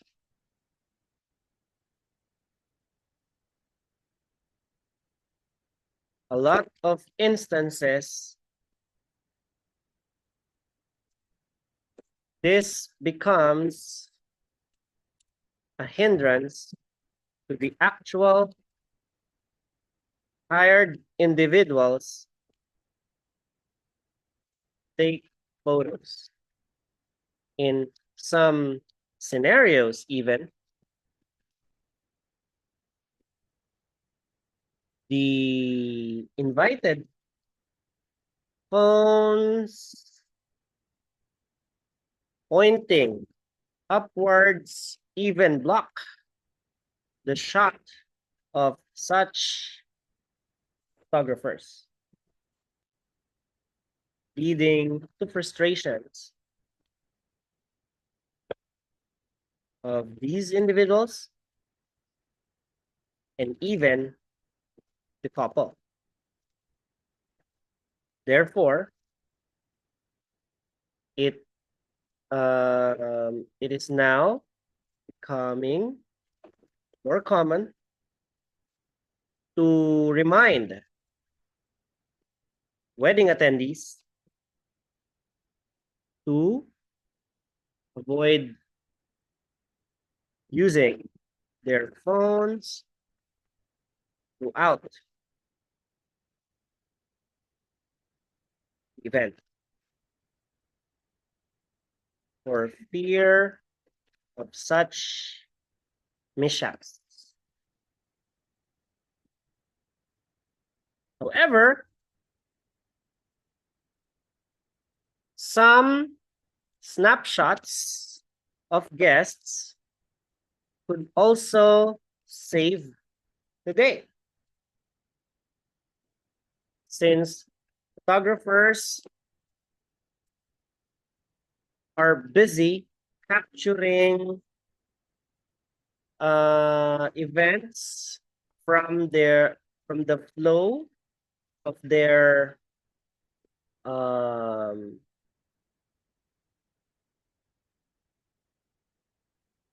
schedule. Oftentimes, they forget to capture, to take photos of raw emotions happening during the wedding.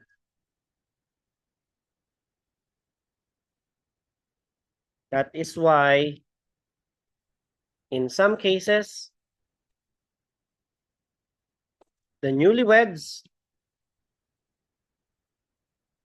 would also require attendees to send the photos they captured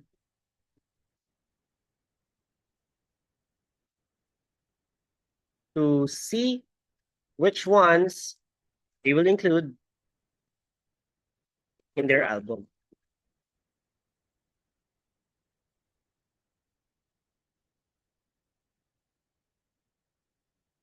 In conclusion, technology has indeed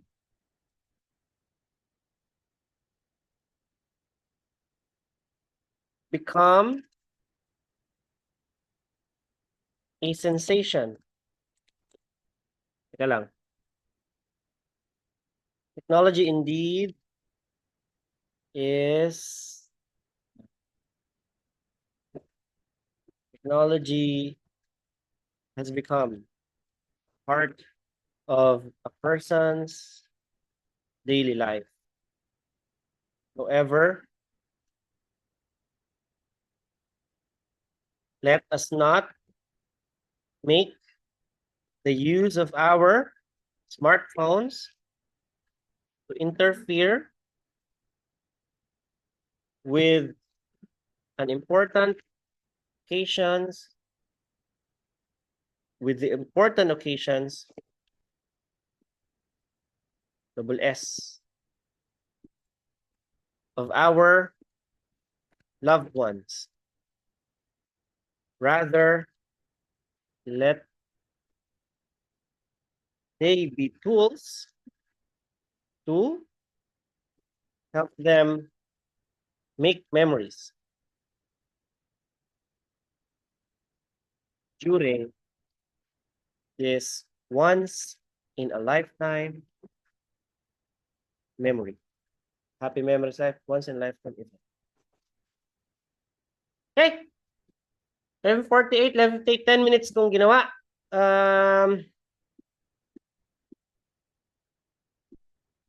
Ilang words?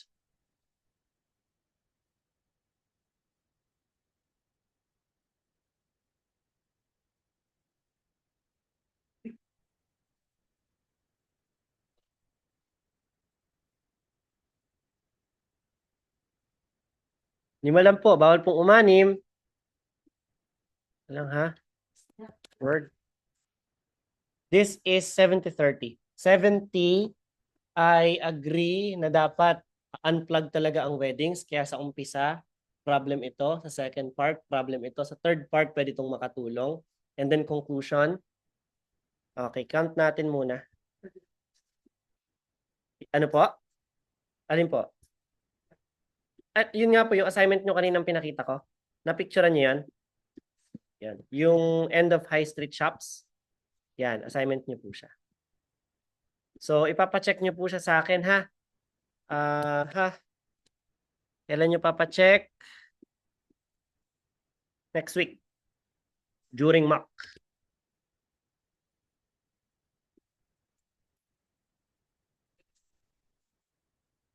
Yes. Ang mock po natin sa totoo ay Tuesday and Friday. Nilipat po natin siya last week ng... Tumitingin ba kayo sa ano? Sa schedule? Nakikibalita ba kayo? 344 words. Medyo may mga tatanggalin lang ako dito para umikli. Kasi overkill pag lumagpas ng 320. Hindi naman sa bawal. Pero baka masyadong saturated na kasi sa explanation. Kaya babawasan ko pa siya ng konti. So, pinalitan lang po natin yung ating mock exam this week kasi sira po yung internet natin. Wednesday po siya ginawa, kaya Wednesday po yung ating mock. So, kaya po titingin po tayo ha. Kaya nga po tayo may Facebook, may announcement pa tayo sa Wongchong, na chat. Meron pa tayong Discord at everyone ako ng at everyone doon. So, kasi nandun po tayo makikibalita kung anong magbabago sa schedule. I-announce naman po yun the day before. So, bakit ginagawa natin yon ng Martes? Martes, mock, walang coaching. So sa mga team bahay, meron po tayong ina-upload na lecture para sa academic or para sa minor lecture for both ACAD and GT. Wednesday, replay lang din. Walang pasok sa branch, walang pasok sa Zoom. Abangan lang po yung video, papanoorin lang siya sa bahay. Pwede mo siyang panoorin ng maga, pwede mo siyang panoorin ng hapon, pwede mo siyang panoorin ng gabi. Walang problema, ikaw magdesisyon. Pwede mo nga siyang hindi panoorin kasi minor lang naman ang Miyerkules. Webes, nilipat na natin yung mock. Dating Biyernes, ginawa nating Webes kasi minsan nagkakaroon tayo ng Biyernes sa exam. So, ibig sabihin, pag ginamit ito, yun na siya pwedeng gamitin dahil ginagamit nila ito. Ang purpose talaga na ito is para sa exam at hindi para sa mock. Ito po, ipinapahiram lang namin ng palihim para kung dito kayo mag-exam, dito kayo magpa-practice. Parang mag-a-attend ka ng driving course. Ang pinadrive sa'yo, yung sasakyan na mismong ida-drive mo. Hindi kita pagdadrive ng truck kung kotse na automatic ang dadrive mo. Nakuha?